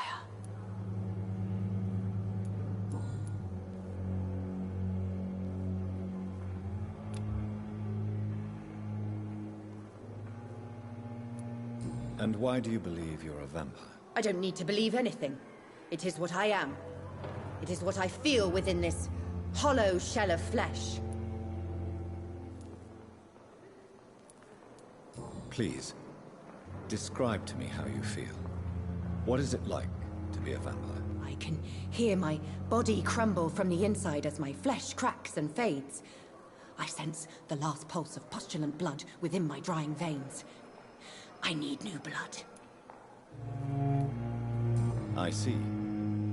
Have you ever heard of Cotard syndrome, Miss Howcroft? Never. It's a mental illness discovered by a French neurologist named Jules Cotard. The affected patients are delusional. They believe that they are putrefying, that they are dead, a ghost or a ghoul, or in your case, a vampire. Delusional, you say? Oh, sad and petty mortal. You can't even begin to understand the concept of immortality. And you think it is I who am delusional. I'm assuming you must be a patient here. Am I right, Miss Howcroft? It's only a cover. To hide from my enemies. I can leave whenever I want. As a woman, a spirit, fog, or bat. Who are these enemies you mentioned? Can you describe them? I cannot say for sure. But I sense their eyes on me from nearby. I feel them watching me every time I visit the garden near the morgue. The staff here are not your enemy. They're here to help you, to care for you. I'm not speaking of the doctors in white. I'm speaking of the men and women who hunt me. For I am a vampire. I see. Don't worry. These people will not find you here. I'll personally make sure they leave you alone. Thank you, mortal. But do not interfere with them, for you are no match for those that hunt me.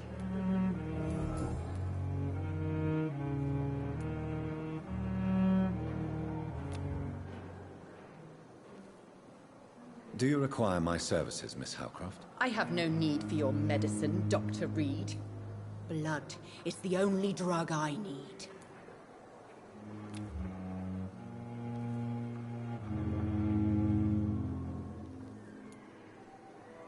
I'll leave you, Mistress of the Dark, to your nocturnal activities.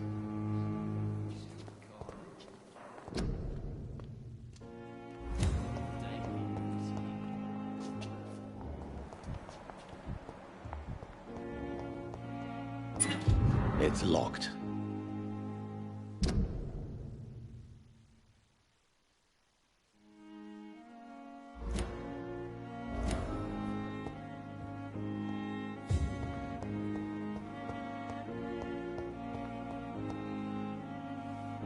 Good evening, nurse. Good evening, Doctor. I don't think we've been introduced yet. My name is Pippa Hawkins. And I'm Dr. Jonathan Reed. Dr. Swansea has recently offered me a position in this hospital. Well, it's a euphemism that your help will be appreciated, Doctor.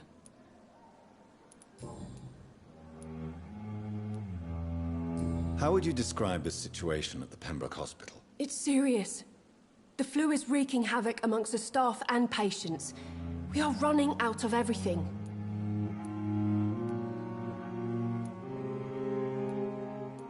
You must get a hold of yourself, nurse. Sorry, I'm exhausted.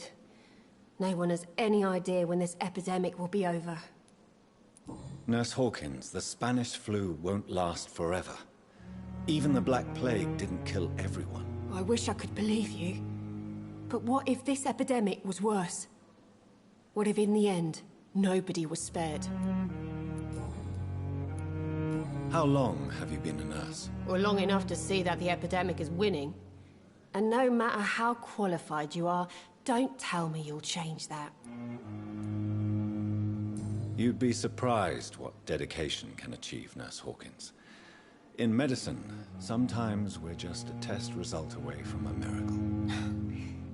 Sorry, Doctor. I don't want to sound bitter, but I'm just too tired to give a pep talk like Nurse Brannigan. How is the Pembroke staff coping with the epidemic? Well, not well. Milton, the ambulance driver, is even more grumpy than usual, especially concerning doctors.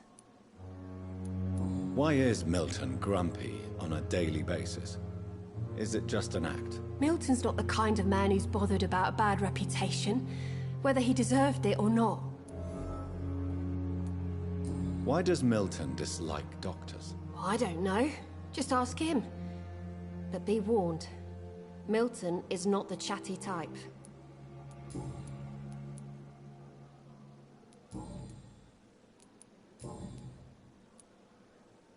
Pepper, are you sure you want to leave this hospital? To become a nurse was a little girl's dream. But in the end, I don't feel that useful. I want more. I want to make things change.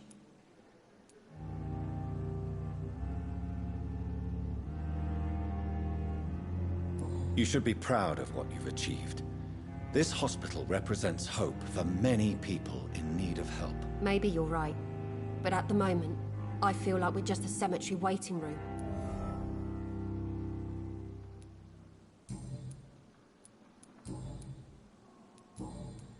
Goodbye, Nurse Hawkins.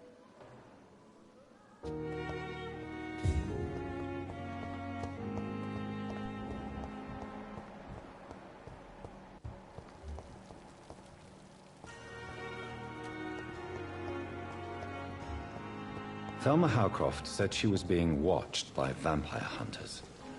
Where are they hiding? I should investigate.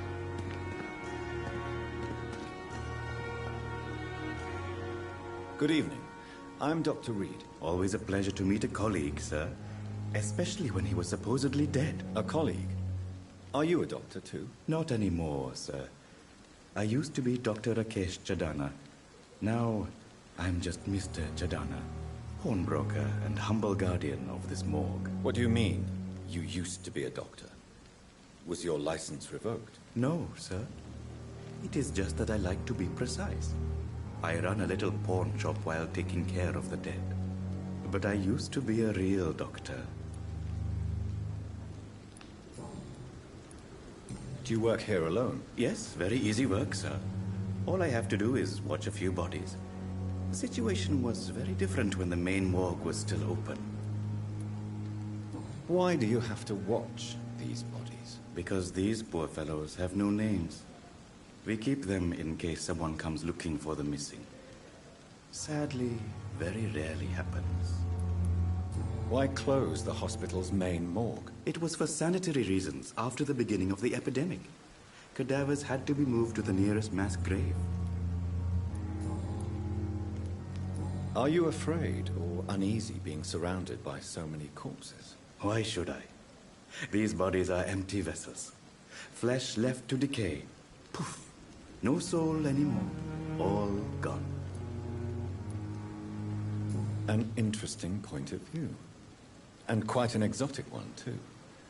Most people fear, or at least have respect, for dead flesh. Sir, as a medic during the war, I learned to face my death and the death of others. It's the pain we have to tame, not death itself. How did you get this job? After I left the army, I worked as an undertaker down by the docks. A dangerous place with many an unpleasant business there. Milton Hooks helped me get a job here.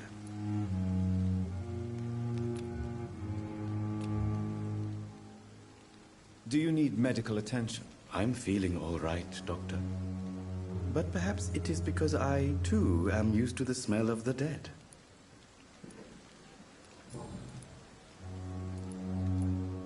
Are you afraid, or why should I? Have we met before? I don't think so, sir. Why? When we first talked, you said you were glad to meet me since I was reported dead. Funny story, sir. Your sister came here a few nights ago. You were missing, and she was looking for your body. She must be very relieved now.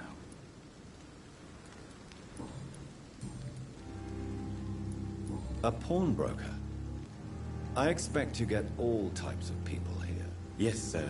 All kind of people. For I sell all kind of goods. Who comes here to trade with you?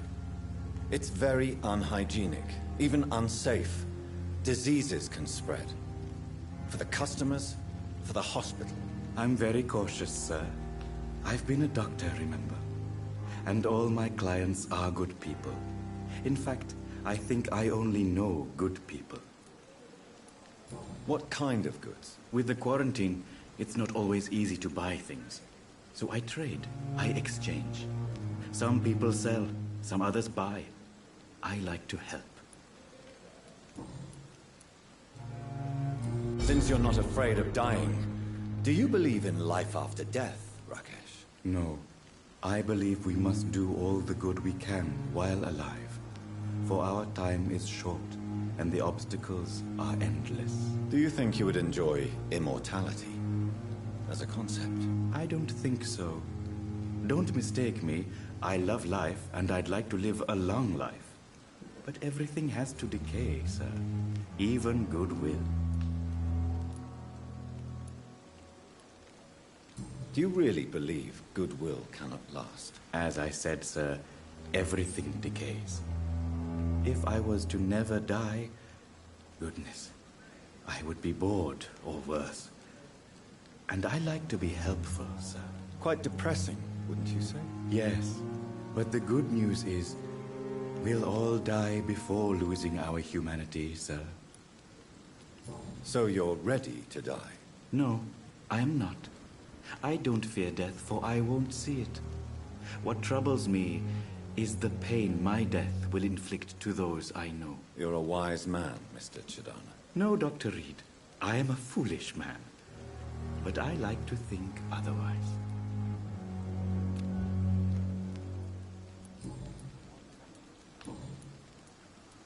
Please show me what you have to sell. Of course. It's just trinkets and curios, really. But I'm sure they can be useful.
Good evening, Doctor.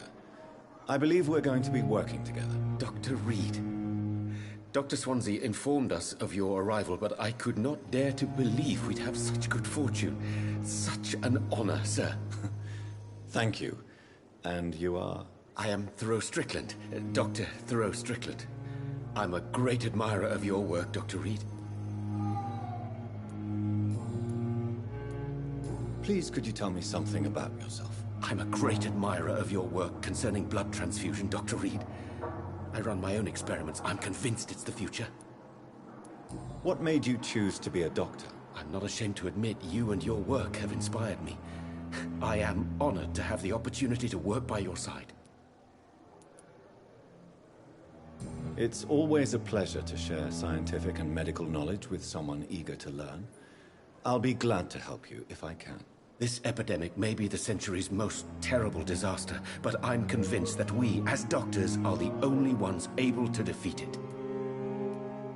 I based my technique on my mentor's research. He helped me perfect my method. What is yours? I'd rather not talk about it. For now, it's just theories and first approach. My process is purely experimental and unsuccessful. As long as you're cautious and methodical, you may remain empty-handed, but you won't fail. You're not the first one to warn me, but I am convinced knowledge is the main weapon against the ravages of this epidemic. What can you tell me about the Pembroke? Well, it has always been an honor to work with Dr. Swansea. But with your arrival, I can't think of a better opportunity to learn about blood transfusion. You seem quite optimistic. It's a rare and precious attitude in these difficult times. I'm convinced that this epidemic is a test of endurance and dedication for us men of science. Questions remain about our capacity to resolve the situation. True. Last summer, during the first wave of the epidemic, I used to joke with Milton about the extra work. We're not smiling now. Do you need help with anything in particular? Well, yes, maybe. I'm waiting for a batch of products I ordered for my personal research, yet my supplier seems to have vanished. Do you want me to play the errand boy for you? Oh no, Dr. Reed. But if you went personally to his shop, what with your reputation and all, he wouldn't dare to refuse the products I need. I see. Well, give me the address, for I may pass by if I have time.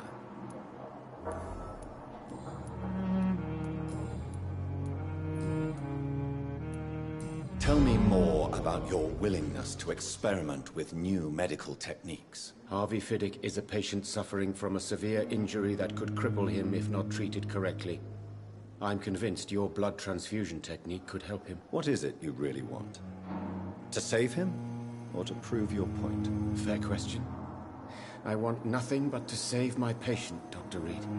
Especially since I know Mr. Fiddick's story. Tell me Mr. Fiddick's story. Our first diagnosis was compromised because Mr. Fiddick lied to us about the real origin of his injury. He first claimed it was an accident. But why would he hide such crucial information from us? Because he is a proud father, ashamed of putting his children at risk because of his own negligence. This personal involvement could also appear to be a lack of impartiality. You must know that a good surgeon must remain neutral. I agree. But that does not excuse Dr. Ackroyd's behavior, a man who did not even take time to converse with his patient. Do you think keeping his distance was a mistake? All I know is that I'm taking care of human beings with desires, hopes, and fears. Not some biological machine comprised of blood, bones, and flesh.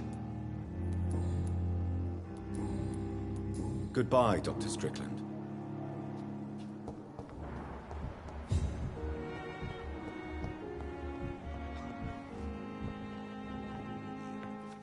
What can I do for you, Doctor?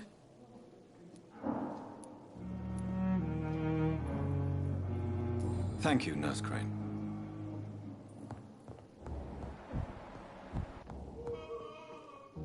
Good evening, sir. I'm Dr. Reed. May I help you? I don't know if a third opinion is needed. Your colleagues are already arguing about my condition. I see.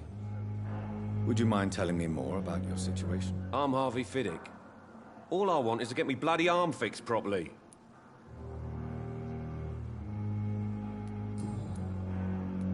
Are you satisfied with your treatment here? Well, it's clear that I've chosen a bad time to be injured. Forgive my bluntness, but you seem overwhelmed by cases of the flu. I won't lie to you about it. I'm afraid we are. Are you sure you don't want to operate yourself, Dr. Reed? I have the feeling you're very capable. And your colleagues seem to think so too. In other circumstances, you would be right. But for now, I don't think I can take on the responsibility. My apologies. Tell me about yourself, Mr. Fiddick. I'm just a regular guy waiting to get his arm fixed, so I can return to work and to my family. I was more curious about what you were doing before being hospitalized. I'm a carpenter, and a good one too. But that means I need both arms to feed my family, Dr. Reed. Tell me about the doctors who are arguing about your case. Strickland and Ackroyd.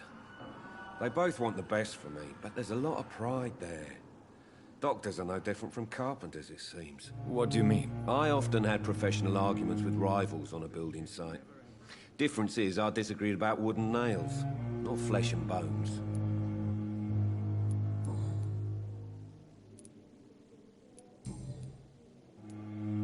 Tell me about your injury, Harvey.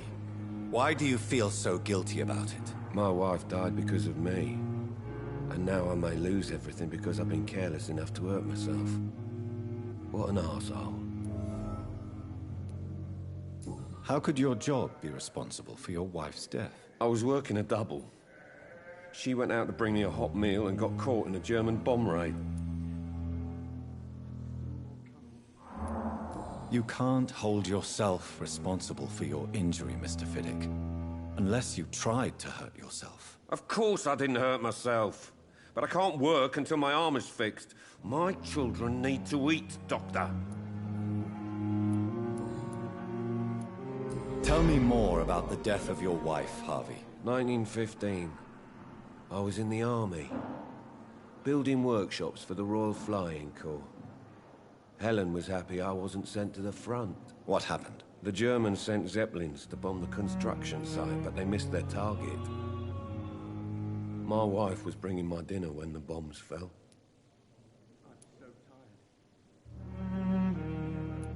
How are your children after losing their mother? They were smaller then.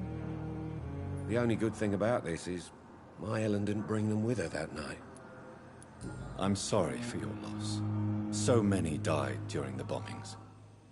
I served in France and witnessed the carnage there. I would like to say that she didn't suffer. Truth is, I have no idea. I just know that I'm all that me kids have. Poor little bleeders.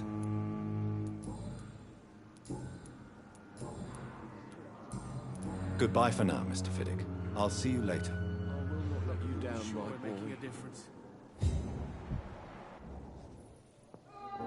Good evening, Mr. Fiddick. Good evening, Dr. Reed. Any news about my operation? Is there anything else that's bothering you? Can I help in any way? I'm all right. Considering the state of this place, I should consider myself lucky, I guess.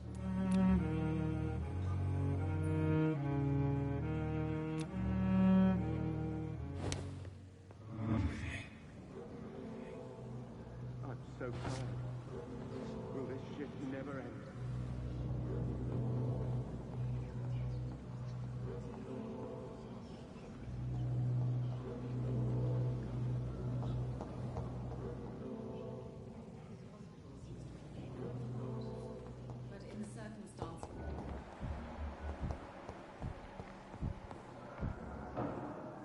Good evening, Dr. Strickland. And good evening to...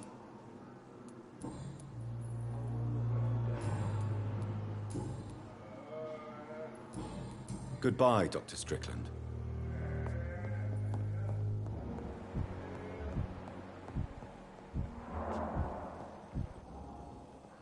Good evening, sir. I'm Dr. Reed. I believe we're going to be colleagues. Reed? Yes, I've been informed about your arrival. I'm Waverly Ackroyd.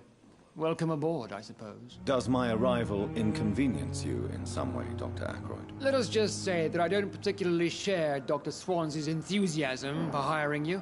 What we need here are reliable professionals, not overrated dabblers.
If you have a problem with me, Dr. Ackroyd, please feel free to tell me. Dr. Swansea has imposed your presence on this hospital without asking anyone's advice.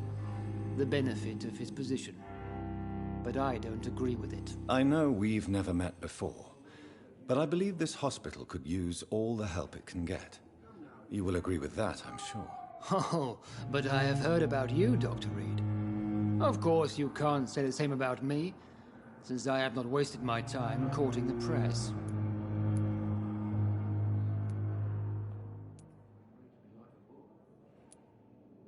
There is no need for such animosity between us. Don't you think the epidemic is already enough to deal with? That is one point we could agree on. And that is precisely why I want to be sure that you will be of help to this hospital, instead of a burden. Since your tenure in this hospital is longer than mine, perhaps you can tell me more about this place. Let's just say I'm tired of the carelessness around me. I have always respected the skills of Dr. Swansea, but over time his enthusiasm has become displaced. Carelessness? Exactly what are you talking about? We're here to save lives. The people who trust us are not volunteering for experimentation. They're here to be healed. I don't intend to run any radical experiments, Doctor. Even if I, as any good practitioner should, express an interest in pushing the boundaries of medical research. Modern medical methods were created through audacity and ego. But there are rules in our line of work, and they're here to protect our patients. Tell me, Waverly, what do you think of Dr. Strickland's enthusiasm for his experimental research? Strickland is playing with his patients' lives for pride and glory. Now that, sir, is unethical. Are you thinking about something in particular? Harvey Fiddick needs delicate surgery. I believe we should stick to the usual procedure, but my young colleague obviously disagrees. And are you not afraid that your rivalry with Strickland may be blinding you? Rivalry? I guess you could call it that. But I will never be childish enough to let my personal feelings affect my judgment. Why do you wish to lead this surgery? I strongly believe that Mr. Fiddick should not be butchered to test an unproven procedure.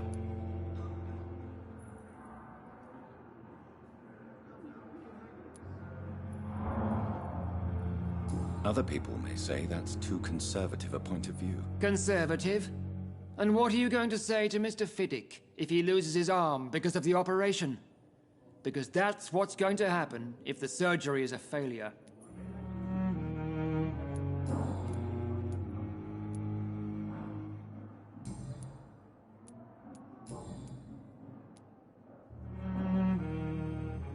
I don't know what you've heard about me, but I have already proved my value as a practitioner. I don't question your skills, Dr. Reed, but your motive. Is it money? Fame? Or are you truly dedicated? And what exactly is that supposed to mean? I served in the war just like you. But unlike you, I did not use the wounded to play the modern sorcerer. Be careful what you insinuate, Dr. Ackroyd. I only want you to admit you used those men to improve your theories.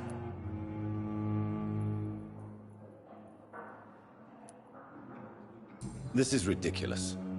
My blood transfusion technique saved many lives, and you know it. You see? That is exactly what I hate about people like you. You avoid this kind of accusation instead of facing reality. It seems you have bad memories of your military service. I refuse to see this industrial slaughter as scientific progress.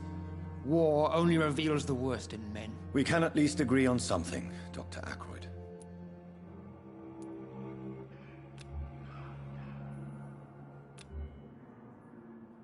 Do you need my assistance? Not at all. I'm sure that you are used to gaining people's trust with your impressive skills. Well, it will not be the case with me.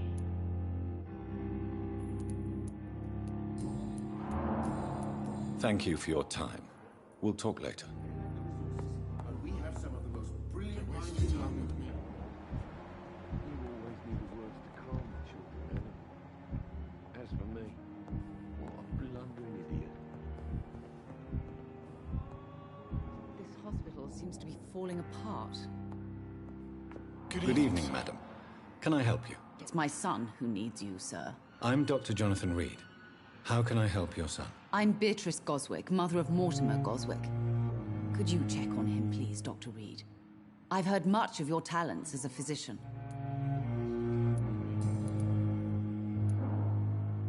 What can you tell me about yourself, Mrs. Goswick? Not much to say. Just take care of my Mortimer and I'll cover all the expenses. That's all that matters.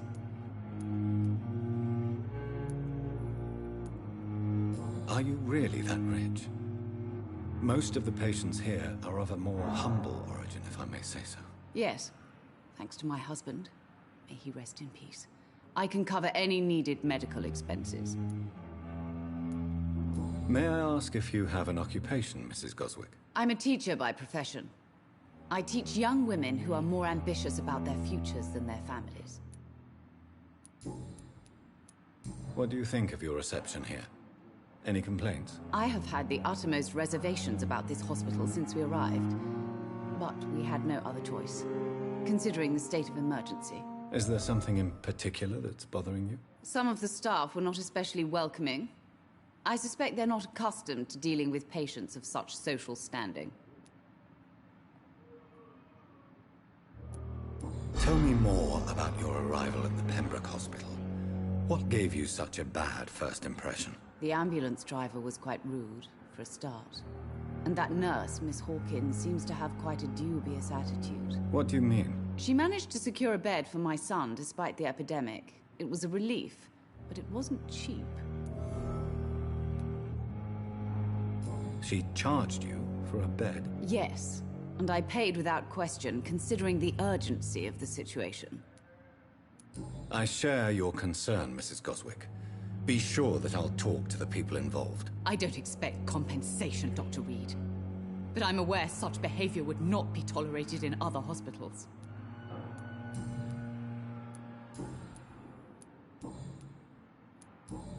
Goodbye, Mrs. Goswick. Good evening. I'm Dr. Reed. Can I help at all? No. Really? Why are you here, then? I don't want to talk. My throat hurts too much. I suppose that this pain is the reason you're here. Is someone taking care of you? Yes. And no. Could you at least tell me your name, sir? Mortimer. Mortimer Goswick. How painful is your throat, Mr. Goswick? So painful I'd rather not talk at all, Doctor. I'm sure you realize a doctor and his patient have to communicate, sir. Would it help if I gave you some paper and a pen? Not really. I see. Then maybe it's not just your throat that hurts, Mr. Goswick. Perhaps your sore throat is just the consequence of something more hurtful. Yes, maybe. But I don't want to talk or even write about it now. How painful is your throat, Mr. Goswick? So painful. I'll let you get some rest, then. Good evening, sir. Good evening, Mr. Goswick. I'm okay. Why did your mother have you hospitalized here? She seems convinced this is a bad hospital. My mother just wants the best for me. She won't rest while I'm here. She'd go all the way to hell and back to help me. Pembroke Hospital may look unorthodox, but rest assured, you're in good hands here. It's not me you have to convince, Dr. Reed. It's my mother. Is your mother bothering you? As your doctor, I can ask her to leave you alone if you would prefer. That's tempting, Doctor. But you have no idea what my mother is capable of. She would tie herself to my bed if you asked her to leave.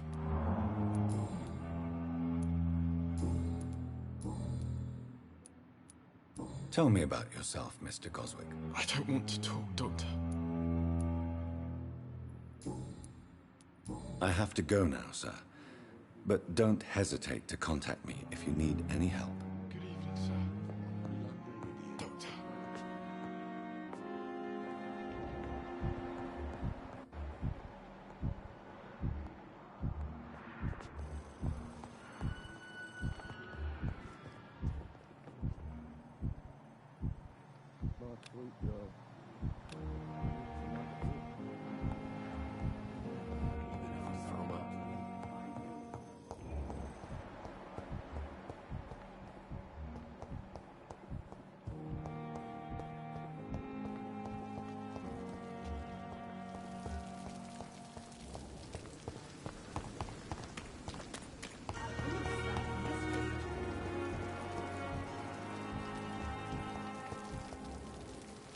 Good evening, Dr. Tippett. Dr. Reed.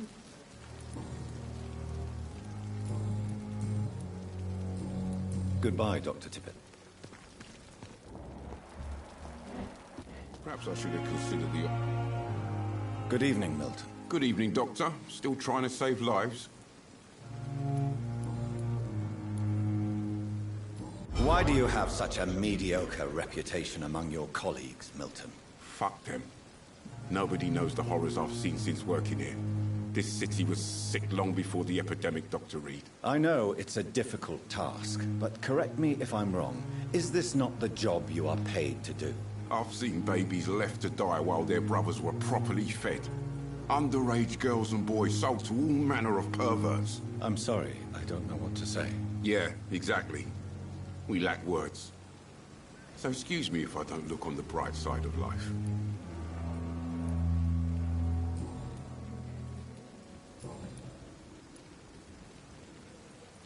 Do you know that Nurse Hawkins is thinking of leaving the hospital? That's not a surprise. We've talked about it already. Does it not bother you? Sometimes I think she may be right. We should run away while we can. Question is, where can we go? Where is it safe? Tell me why you're extorting money from some of the patients here. If a patient wants a bed, he'll have to pay me a little fee. That's all. Where did you get the idea for such an immoral scam? Funny you should ask. The first time it was from a patient who bribed me to get a bed. It's only then I realized I could make a fortune.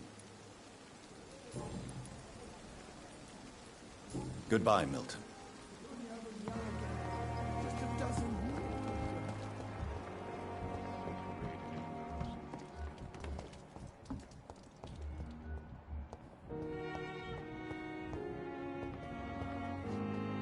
Good evening, Nurse Hawkins. Good evening, Dr. Reed.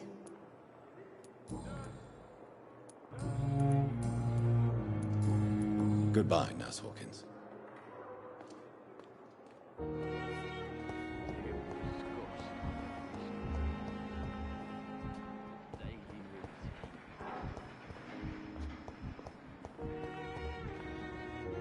Good evening, Miss. Evening. How close are you to Miss Horcroft? Are you aware that she thinks she is a vampire? To wait for her next nibble is the best reason to stay here. Every time she approaches my bed, she treats me like something tasty. a normal person. Aren't you afraid? She may hurt you if the game goes too far. She's quite harmless, I can assure you. Her head's broken inside is all. While I'm busted on the outside. But she's still beautiful. Living proof that there's hope for me. So do you let her bite you? You know that's not sanitary. And why not? She's only supping a few drops of my blood. And the pain, it's real for once. She could decide to bite less willing patients. Then it's another good reason for me to stay here, Doctor. You do realize she's mentally disturbed. It's called the Cotard syndrome. She truly believes she's a vampire. In her madness, she never refers to my scars. And frankly, if I could, I'd join her world. It seems much more fun than the real one.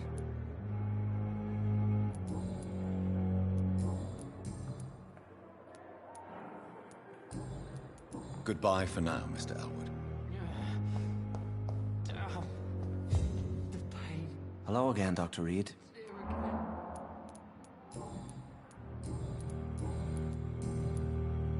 Goodbye, Mr. Hampton. We'll talk again later.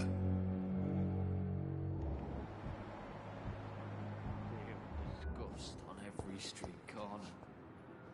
The daily routine.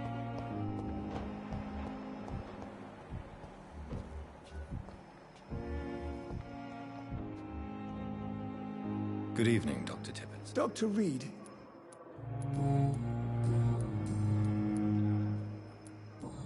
Goodbye, Doc.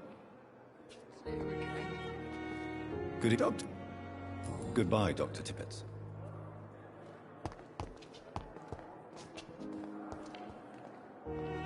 Good evening, Miss I need blood.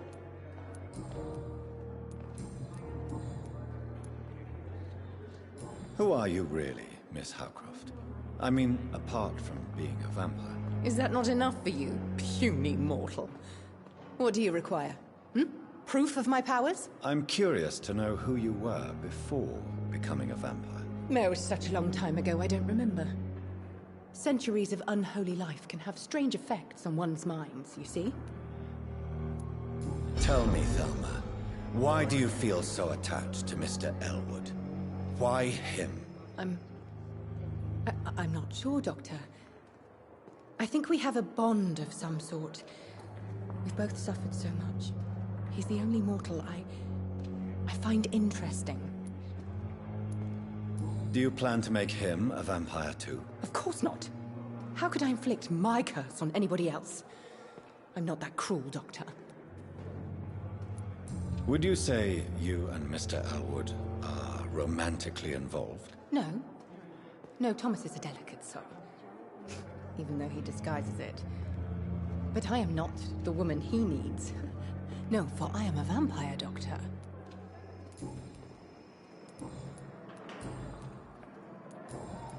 I'll leave you, Mistress. Disgust on every street.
Good evening, Mr. Evening.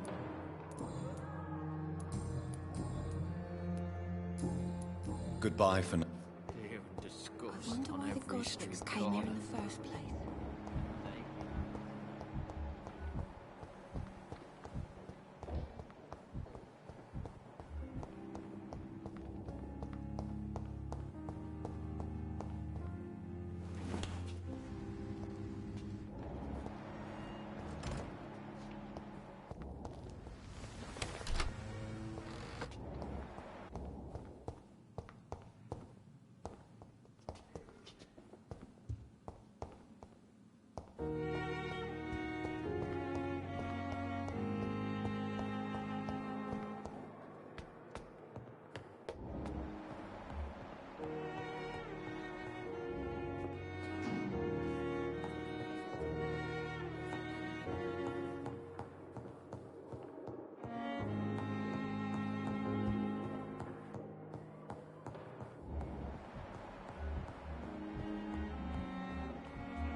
This must be the place. It's definitely away from prying eyes. Relegated to the shadows. A kingdom of my own. At least I won't be sleeping in a coffin.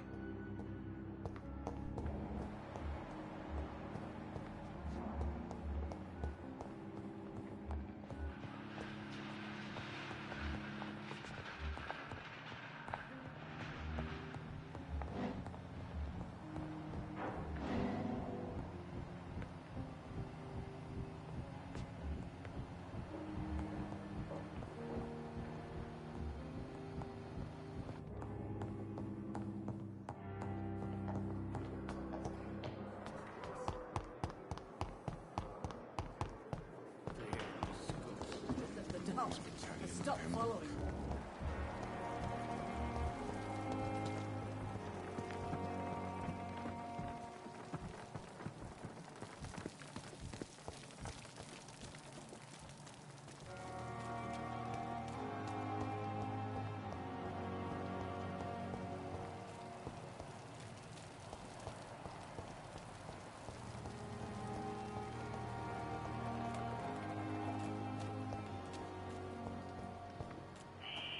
Scowl voices in the garden. I should investigate. If they were to find somebody.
So, Mr. Hooks and Nurse Hawkins are an item. Those two have hidden their affections well.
Good evening, Milton. Good evening, Doctor. Still trying to save lives?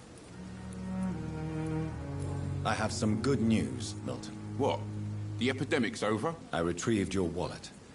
With all the money, And a certain picture. Well, yeah, Pippa Hawkins is my girl. So what? Is it the difference of skin colour that bothers you? Not at all, Milton. Good. Please, take this money anyway. To remind you to keep your mouth shut. Not everybody is as broad-minded as you, Dr. Reed. What's going on between you and Nurse Hawkins? Pippa's tired. Tired of all this shit. Tired of all those corpses piling up. She's as depressed as I am. During the war, I witnessed a few couples just like you come together in difficult circumstances. It can be very damaging. Maybe you're right. But we support each other. And that's all that matters. You do realize you could both get fired. Hospital staff are not meant to have intimate relationships with one another. Come on, Dr. Reed. Do you know how many rules are broken in this hospital every day just to keep it running? There's nothing wrong with what we're doing. Admit it. Nurse Hawkins is more than your lover. She's also your partner in crime. Of course she is. How else could I tell which bed is free? I need to know that. Have you no shame? Don't you see this city is crumbling down?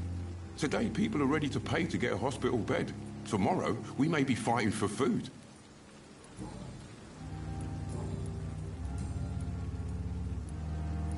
Goodbye, Milton.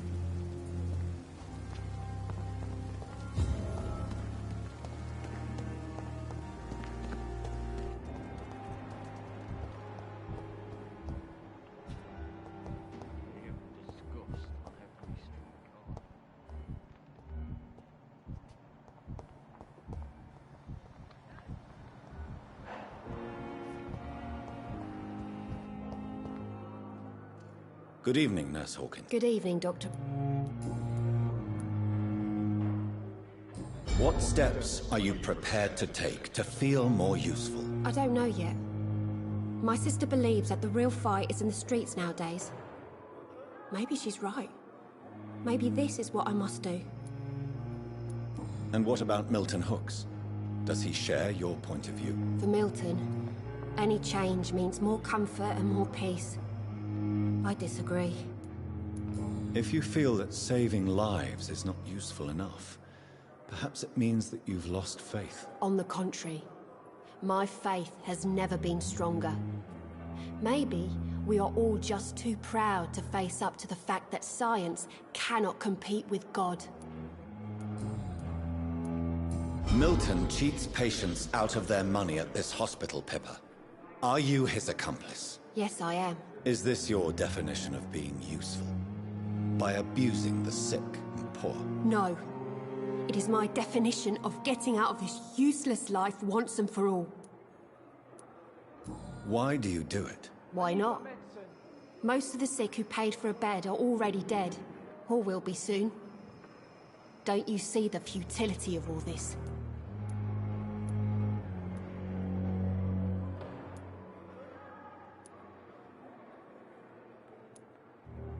How can you be affected by the misery around you, and be so heartless at the same time? Which is the real you, Nurse Hawkins? I could ask you the same question, Dr. Reed. Are you more real when you lie to a dying patient, or when you grant him useless medication? Whose idea was it? What difference does it make? We did it together, and I'm guilty as charged. Answer my question. It was my idea first. Even though Milton would say it was his, to protect me.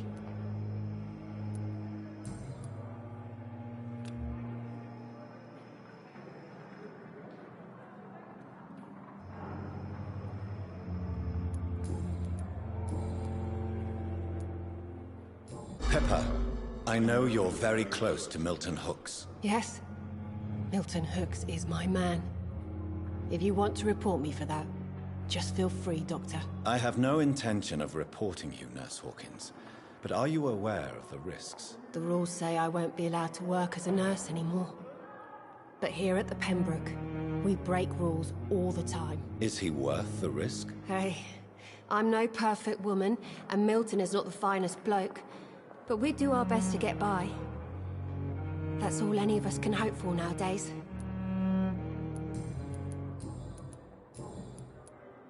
Goodbye, Nurse Hawkins.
The flower's dying. It needs water.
William Bishop's blood is much more unstable than human blood and shows extensive mutation.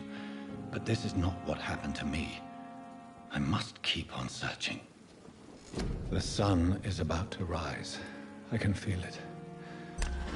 I'll continue tomorrow night. I have so much time now.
If I'm to stay here until my research is complete, I'd better learn to hide my true nature from the mortals.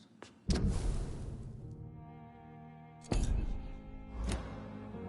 what about my thirst for blood?